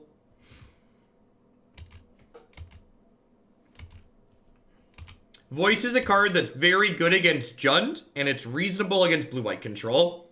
So, for a hot second, and again, this is why it's so important that, like, so many people do stuff like, they're like, Jeff, last time we talked, you said you hated Voice of Resurgence. But last time we talked, blue-white control was on a kick where they were all playing Terminus, and when Voice of Resurgence doesn't leave a token behind from their sweeper, it is, in fact, really bad. But when Voice of Resurgence leaves a token behind from their sweeper, it becomes very, very reasonable.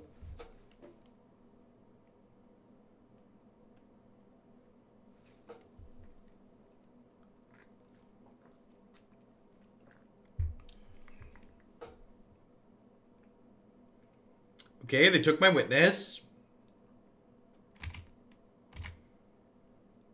Hey, Junch, thanks for the 17 months there. I appreciate that. Welcome back. Thanks for keeping me around. I'll grab a breeding pool here.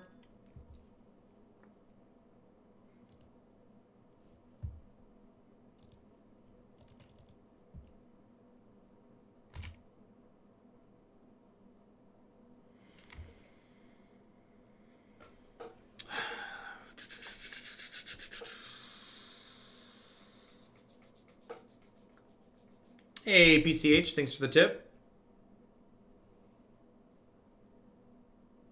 I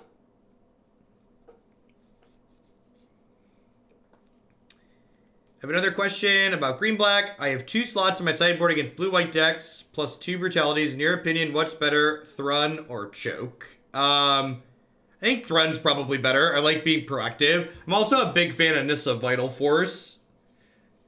Well, I mean, I can make 5 mana with this Finale. Because Devoted Druid makes 2 mana if I want it to. Is it crazy to just deputy this Jace and then hit them for 3? Or hit them for 2?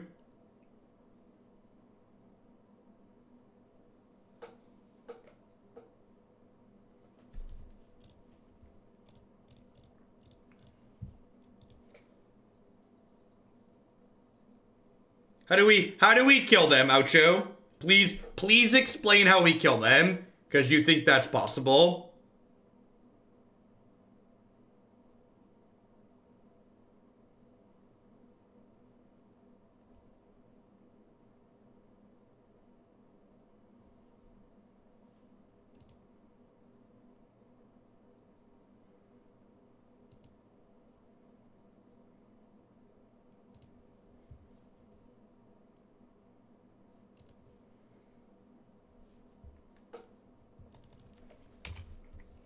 So, and this is the awkward part about these planeswalkers now.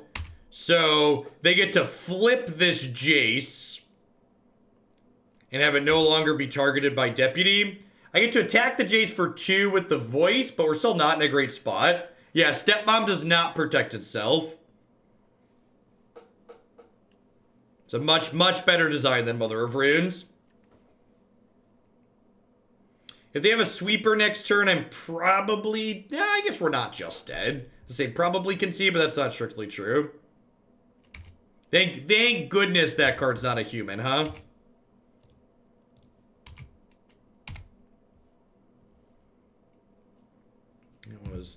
I think Wizards R&D has been very conscious of which creatures they've been attacking human onto in recent years. So Flip Jace is a different card because the Flip Planeswalkers exile themselves and return themselves to play when they flip over. They don't just transform.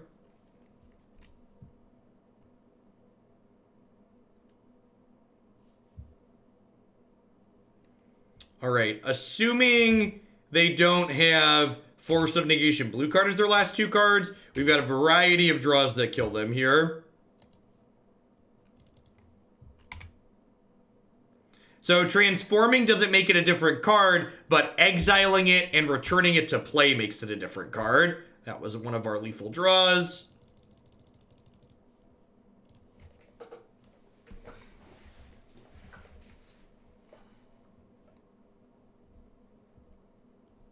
And anybody who's read this book before knew how this was going to end.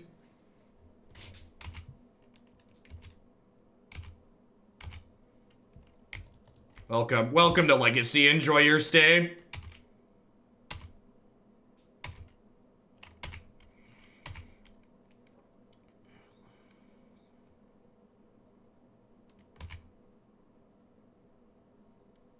Wow, they didn't just downtick and path my thing.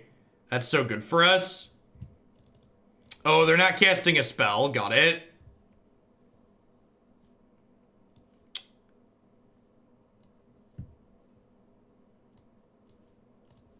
Deal. So do I want to activate this again, or do I just want to cast Shalai?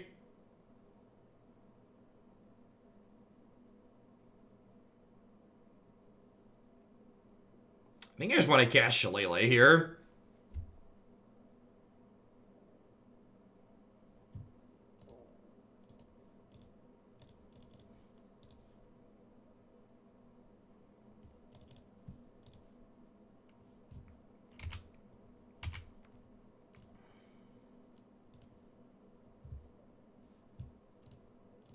Am I okay trading this for this?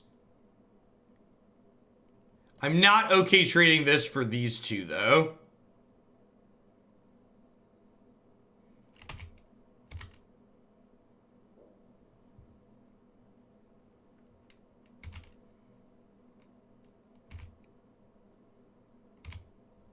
Yeah, the squad's gonna get real swole.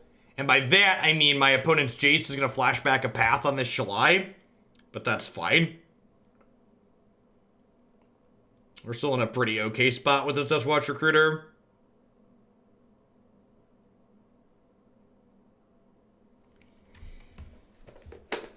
I've got 3, 4, 5, 6, 7, 8, 9, 10 mana, so I can like triple activate this next turn. And if we find another Vizier, we get to kill them. So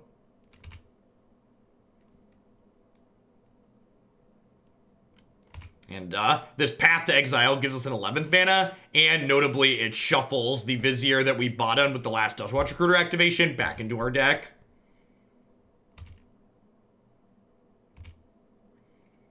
So if their hand is on blanks, we have a pretty good shot to kill them next turn.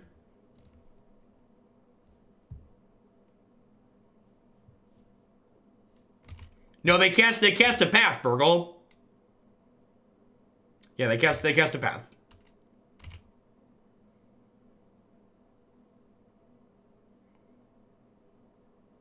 It was like a thing that required a Planeswalker activation, so like it didn't feel like a spell, but it was a spell. It's like how Wasteland doesn't feel like a land drop, but like it is.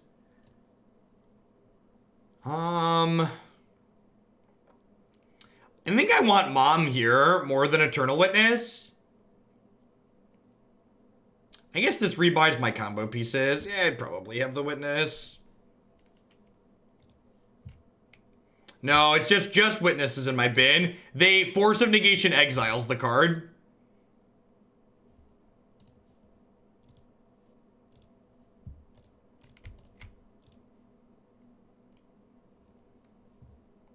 You can dance if you wanna. I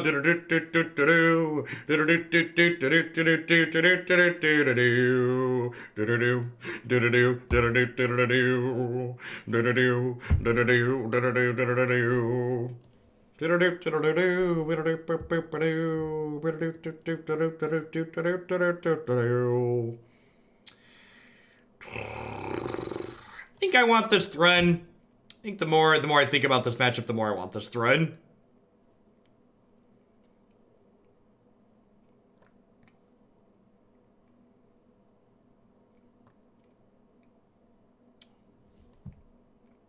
Is it crazy to cut Noble Hierarchs?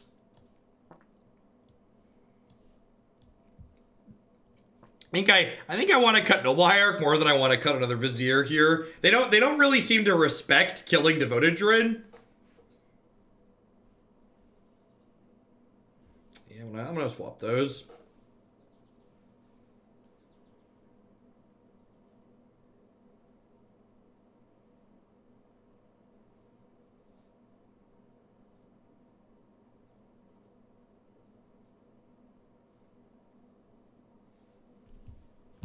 I didn't get skipped over in Arc. Where's that? Where'd it pop up at? We got you a sword to go with your shield. We're just in the middle of making a bunch of decisions. We'll get to you. Don't worry. Don't worry. Don't be needy.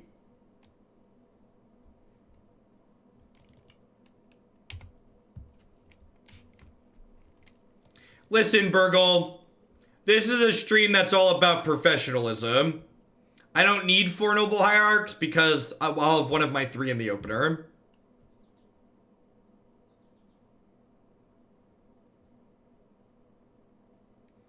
Nope, Vanifear Chord's gonna be the next deck we play. As always, decks that are still listed in the stream title are ones we have yet to get into.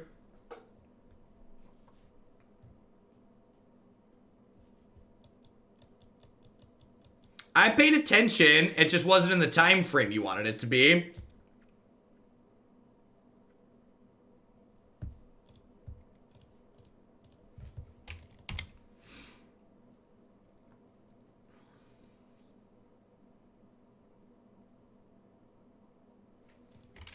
She's dead, Jim. You've killed her.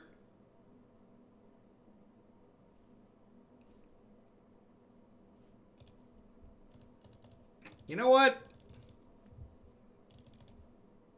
In you go.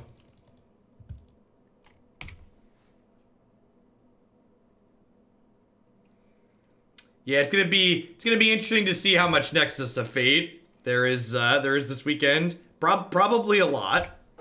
I would bet there's going to be a lot. I think we're hanging tight on that for now.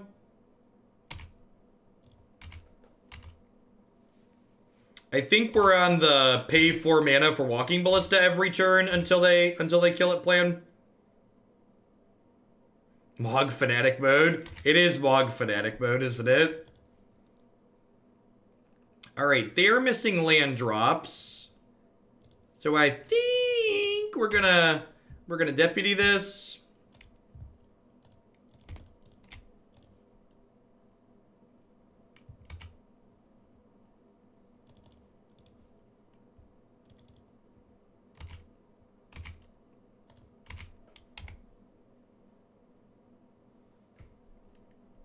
Have you tried any version to Kiki lately? We're gonna play Vanifear Chord as the next deck in the stream.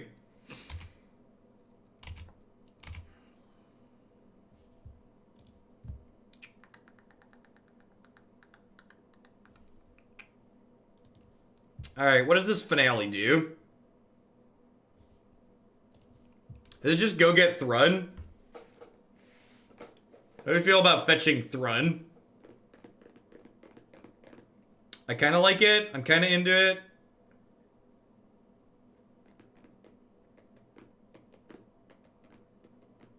You like Scoos, really? I put Thrun back in, right? Yeah. Like, they're far enough behind at this point that, like, getting Thrun does not seem unreasonable.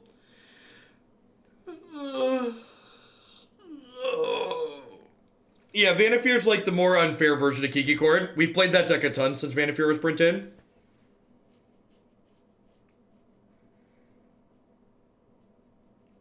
Yeah, there is an appeal to killing Jace because they need to hit land drops. I could also do that. I could like hit them for 3, double shoot the Jace. I'm cashing in my Walking Ballista at that point though. That's probably fine.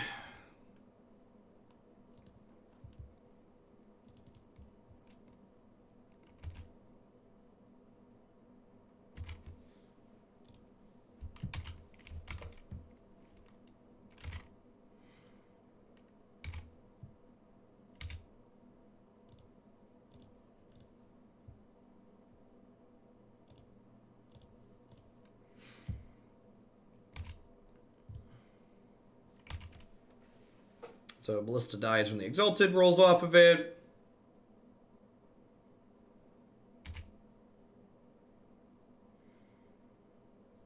Yeah, I'm basically out of resources. The appeal to playing the Finale out is that it's not in my hand against the Thoughtseize Inquisition deck. Because, like, their hand has a bunch of spells in it, so, like, them having a discard spell is, like, not an unreasonable assumption. They do not. That's nice.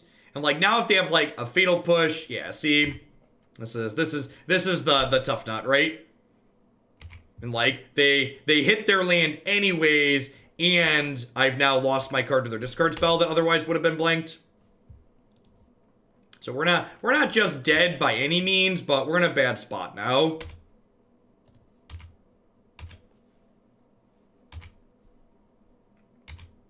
Yeah, I'm not an aggro deck, though. There aren't burn spells in the deck. My opponent being at 5 and my opponent being at 30 are often going to be the same once they begin stabilizing.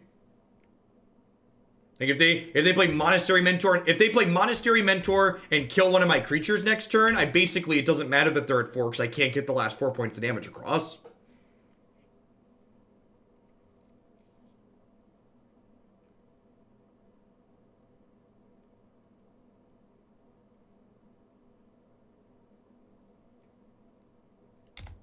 Yep.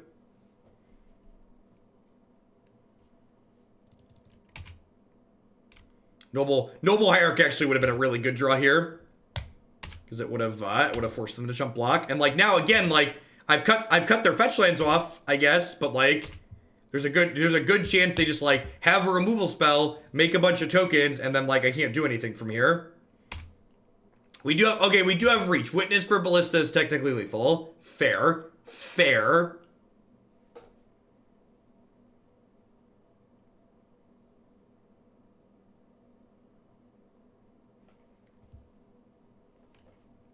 There goes Mom.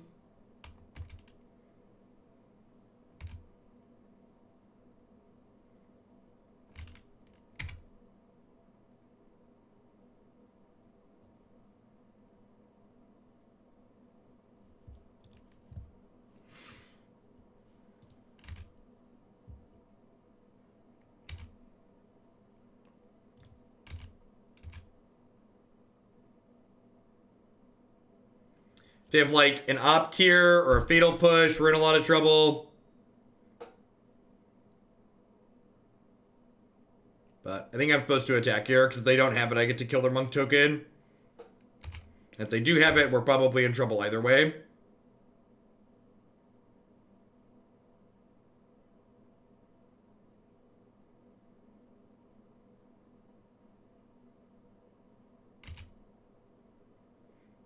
They're going to burn an Inquisition regardless, because they're going to want to make a monk token. So holding a land doesn't change anything. Oh, they have Fatal Push. This lets them get their Jace back. Yep. Okay, so I guess that attack's bad against Fatal Push. It's Bad against Fatal Push for a variety of reasons. Yeah.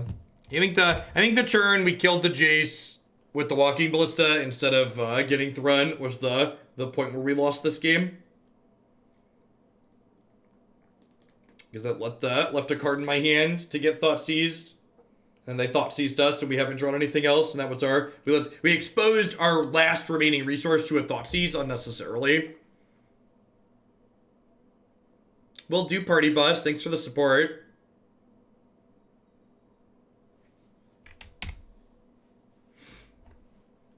It's fine. It's, like, not a big deal. Like, at the end of the day, like, I'm not playing these matches of Magic to, like, make money. So, like, having that takeaway is meaningful, right? Like, we get to look back on that and go, oh, we made this decision, and this decision was wrong because of these reasons. Like, that's reasonable.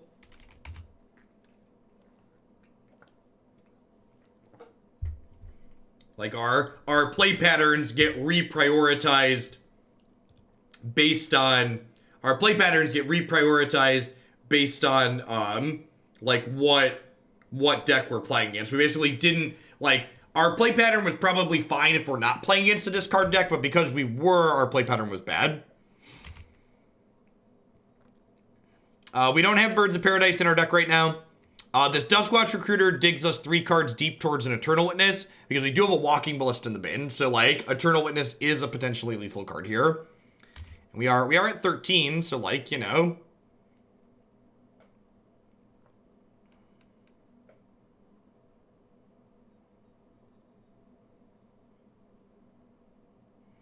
Yeah, bad modern decks frequently generate what I would consider good games of Magic.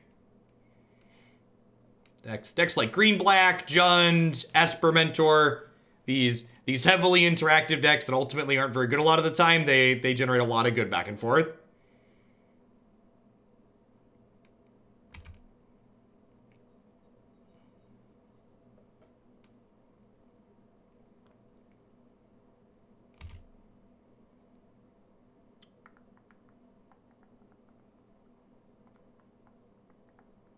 I assume we're going to push Duskwatch Recruiter off a cliff here.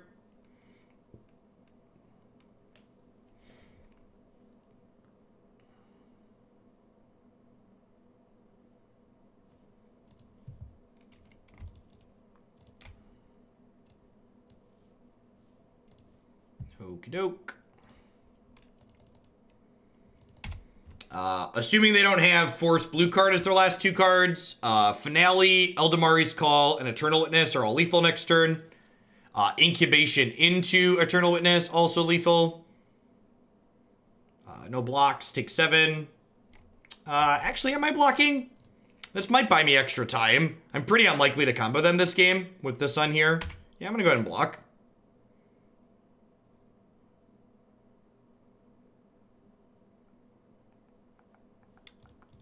That was not what I wanted for Christmas. They're at 1, and there's a Walking Ballista in my discard pile. So all of those cards I just listed get Eternal Witness, which picks up Walking Ballista, and then we cast Walking Ballista for 1 and kill them.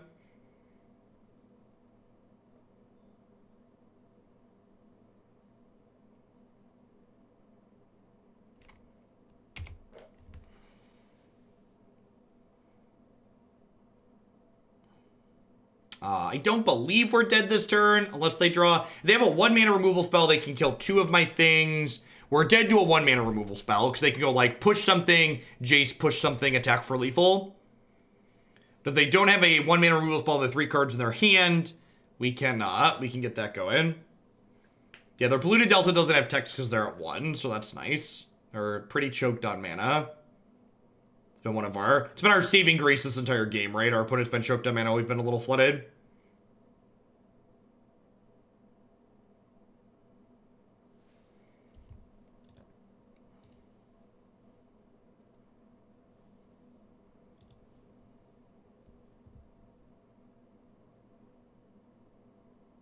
Oh, I guess I should block again, because this lets them double spell to kill me.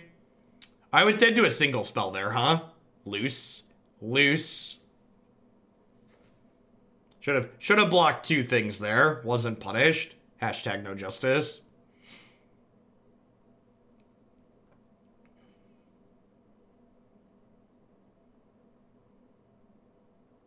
It's all the same, Burgle.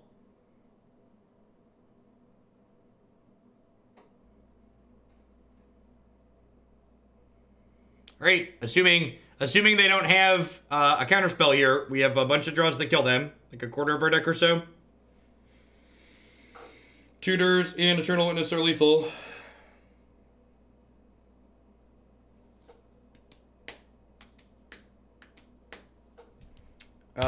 We actually don't have enough mana anymore. Need exactly Eternal Witness. Yeah, I'm one short. So if I'd have thrown Noble Hierarch away instead of the Druid, we'd have enough mana to kill them here.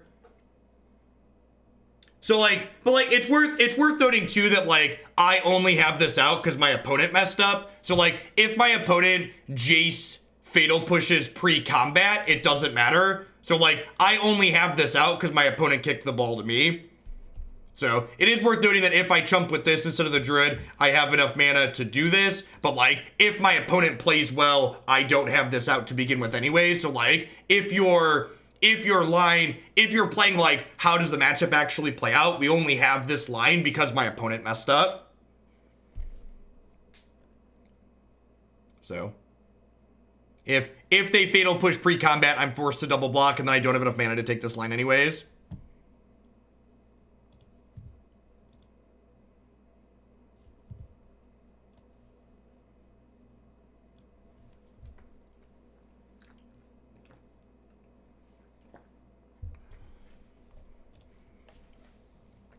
And again, we probably don't even get into the point that we were in there if we look back and we cast the Finale of Devastation on the appropriate turn.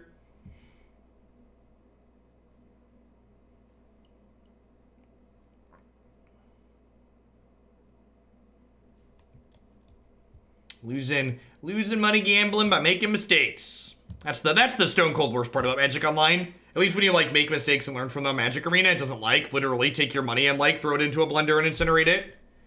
Magic Online is just online gambling via Magic cards, so.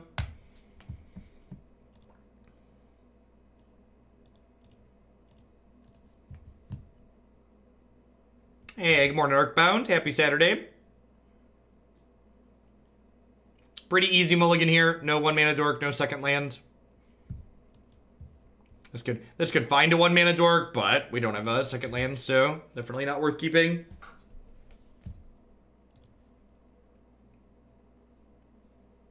Yeah, this is fine. I think I'm gonna bin the bottom of the Spellskite here.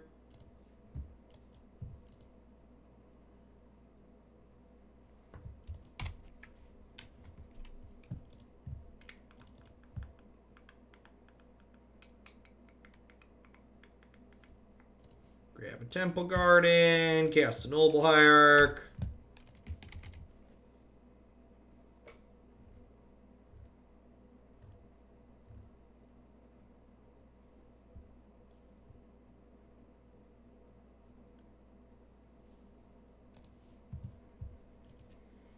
Hey, morning JVL. Thanks for the 29 months. I appreciate that. Welcome. Thanks for keeping me around.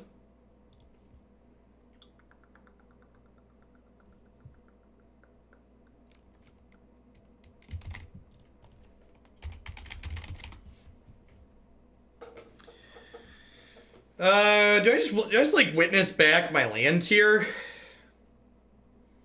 Is that something I'm into?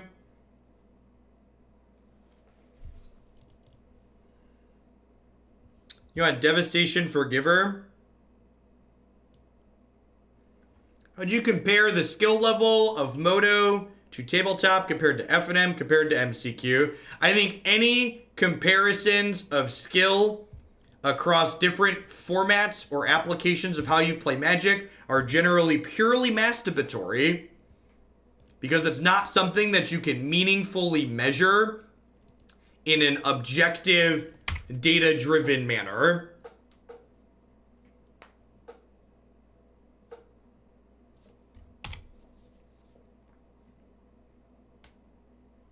I think most of the time I hear people comparing the skill levels of different settings for playing Magic. It's because they want to make themselves feel smart or other people feel bad.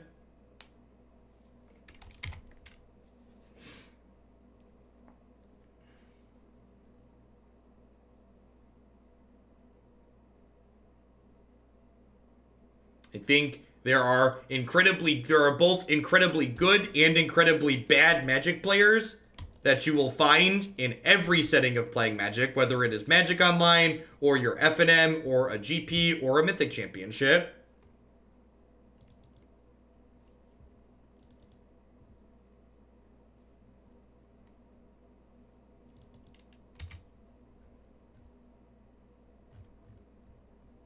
Can I mute who, Captain? Just shoot Def? Yeah, it's probably reasonable.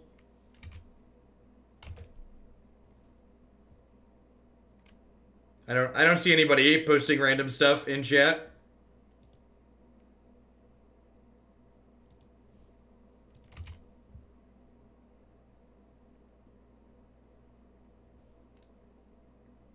Oh yeah, right. This thing doesn't get Death Touch for a little while, right?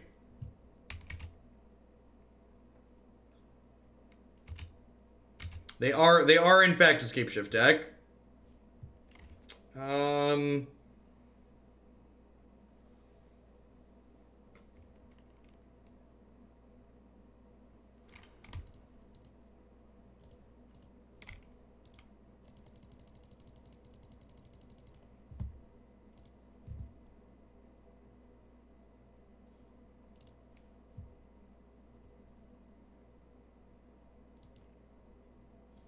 Grab Devoted Druid and probably just pass here.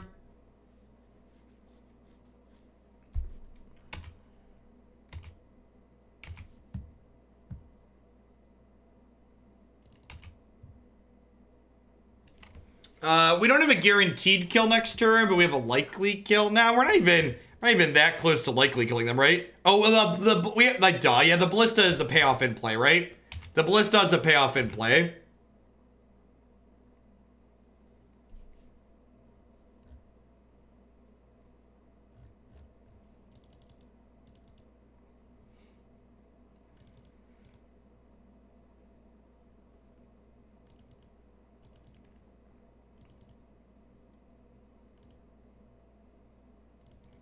Are you asking me? All right, I'll give you a really easy way.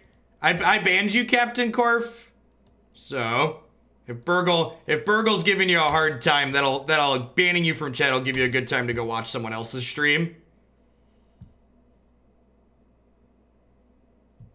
There's a lot of great people making a lot of great stuff on Twitch. You'll be able to go watch someone else. If you have a problem with the stuff Burgle's been posting in chat, you're probably not gonna have a good time here overall. Because Burgle's been pretty helpful overall, discussing different lines back and forth. So if you find the things Burgle is saying unreasonable, you're probably gonna find most of what goes on in this channel unreasonable. Restoration Angel or Cryptic Command. What is this for? They didn't make triple blue. Ojutai's Command. We just got Ojutai's Command in. Abel, thanks for the 8 months. I appreciate that. Welcome. Thanks for keeping me around.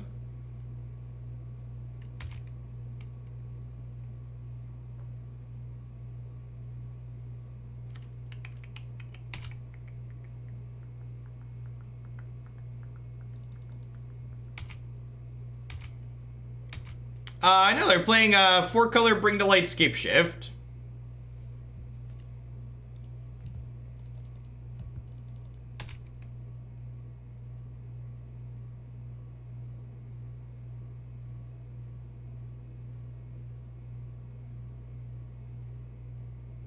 Wonder if they found the Bring to Light to kill us here.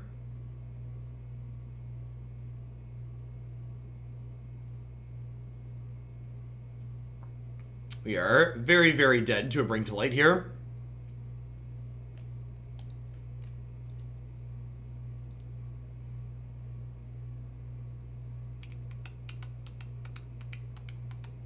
We did. Deader than a doornail. What's the payoff? So in Modern, the payoff for Scape Shift is a card called Valakut the Molten Pinnacle. It is a card that, when you put a bunch of mountains into play, it deals a bunch of damage to your opponent. This is the TLDR on how that one works. This might be a Lark matchup. Could see Lark being okay here. Trim Incubation, maybe.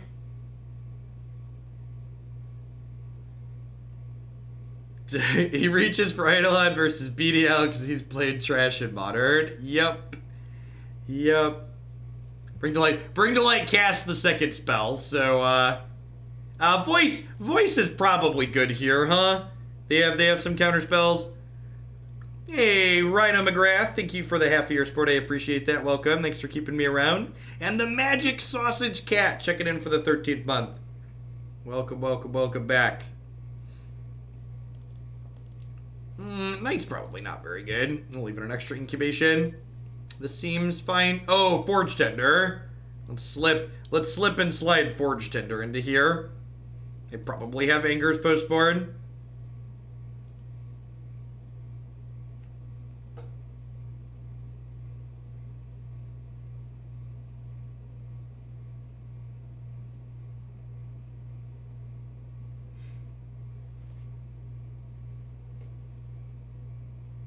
Thrun, since they have counters. I don't think so. So, Burgle, this is again, and like, this is why I don't know if I actually really like this deck in Modern. I feel like this deck is a little bit too rough against the average interactive deck to, like, really be something that I'm interested in playing.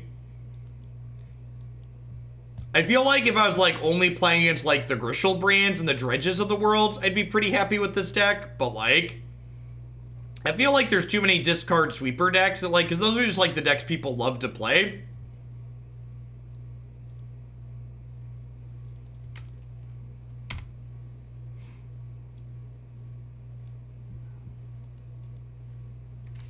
Less all in. Gosh, what is a version that's more all in than this look like? I feel like this deck is pretty all in.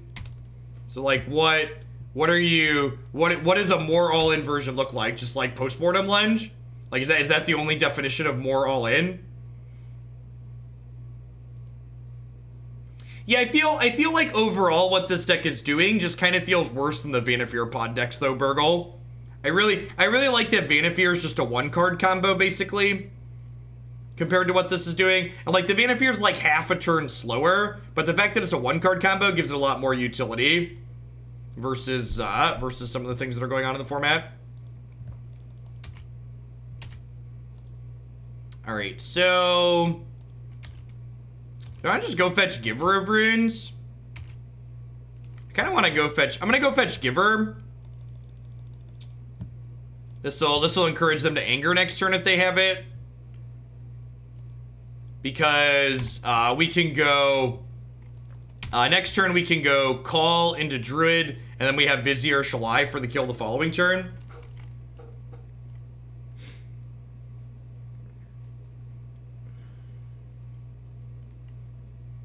Oh, the Thalia Chalice build. Yeah, I saw those. The Chalice build's probably a lot worse in a post-ban world.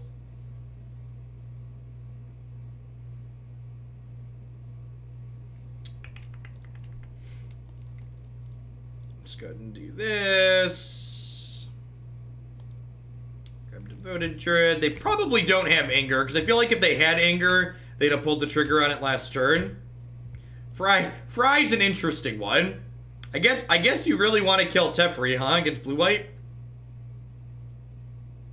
They could have Bring to Light for Anger here. Sure. So if they don't have a counter spell or a removal spell here, we do get to kill them next turn. Oh no. Oh no. And again, we're going to put minus counters on this so it ends up in our graveyard so we can recover it with Eternal Witness later.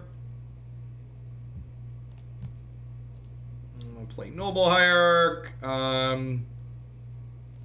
know, I'm actually going to cycle this to try and hit a Devoted Druid. Teaglesworth. Teaglesworth is also great because he stops us from dying next turn, hopefully. My Kithkin advisor here recommends that you do not cast non-creature spells with X in the cost or that cost 4 or more. So he stops Scapeshift and Bring to Light from being castable next turn, which is nice. Very, very nice. And he gets his little Kithkin butt fried. Just actual last 3 cards are just like land. Yep. Yeah. Teeg is symmetrical, so he does stop us from casting Finale. So we went 2 and 3. I think with better play, we definitely would have been 3 and 2 or possibly 4 and 1. I don't know. Every time I play this archetype, like, not only is it tedious to like kind of click through on Magic Online, but I'm just kind of underwhelmed by it. And a little bit of it is definitely my personal bias because I just prefer playing with Kiki Jiki and Restoration Angel because I think Kiki Jiki and Restoration Angel are not only more fun but make for a better fair backup plan. But just in general, it feels like the Devoted Druid shell has too many cards that allow it to be interacted with to really be super good in Modern as a format. Every time I play it, I feel like we get picked apart by too many different things for it to be super reasonable overall. So, I don't know. That deck doesn't really resonate with me. All right, let's roll into some Vanafear Chord.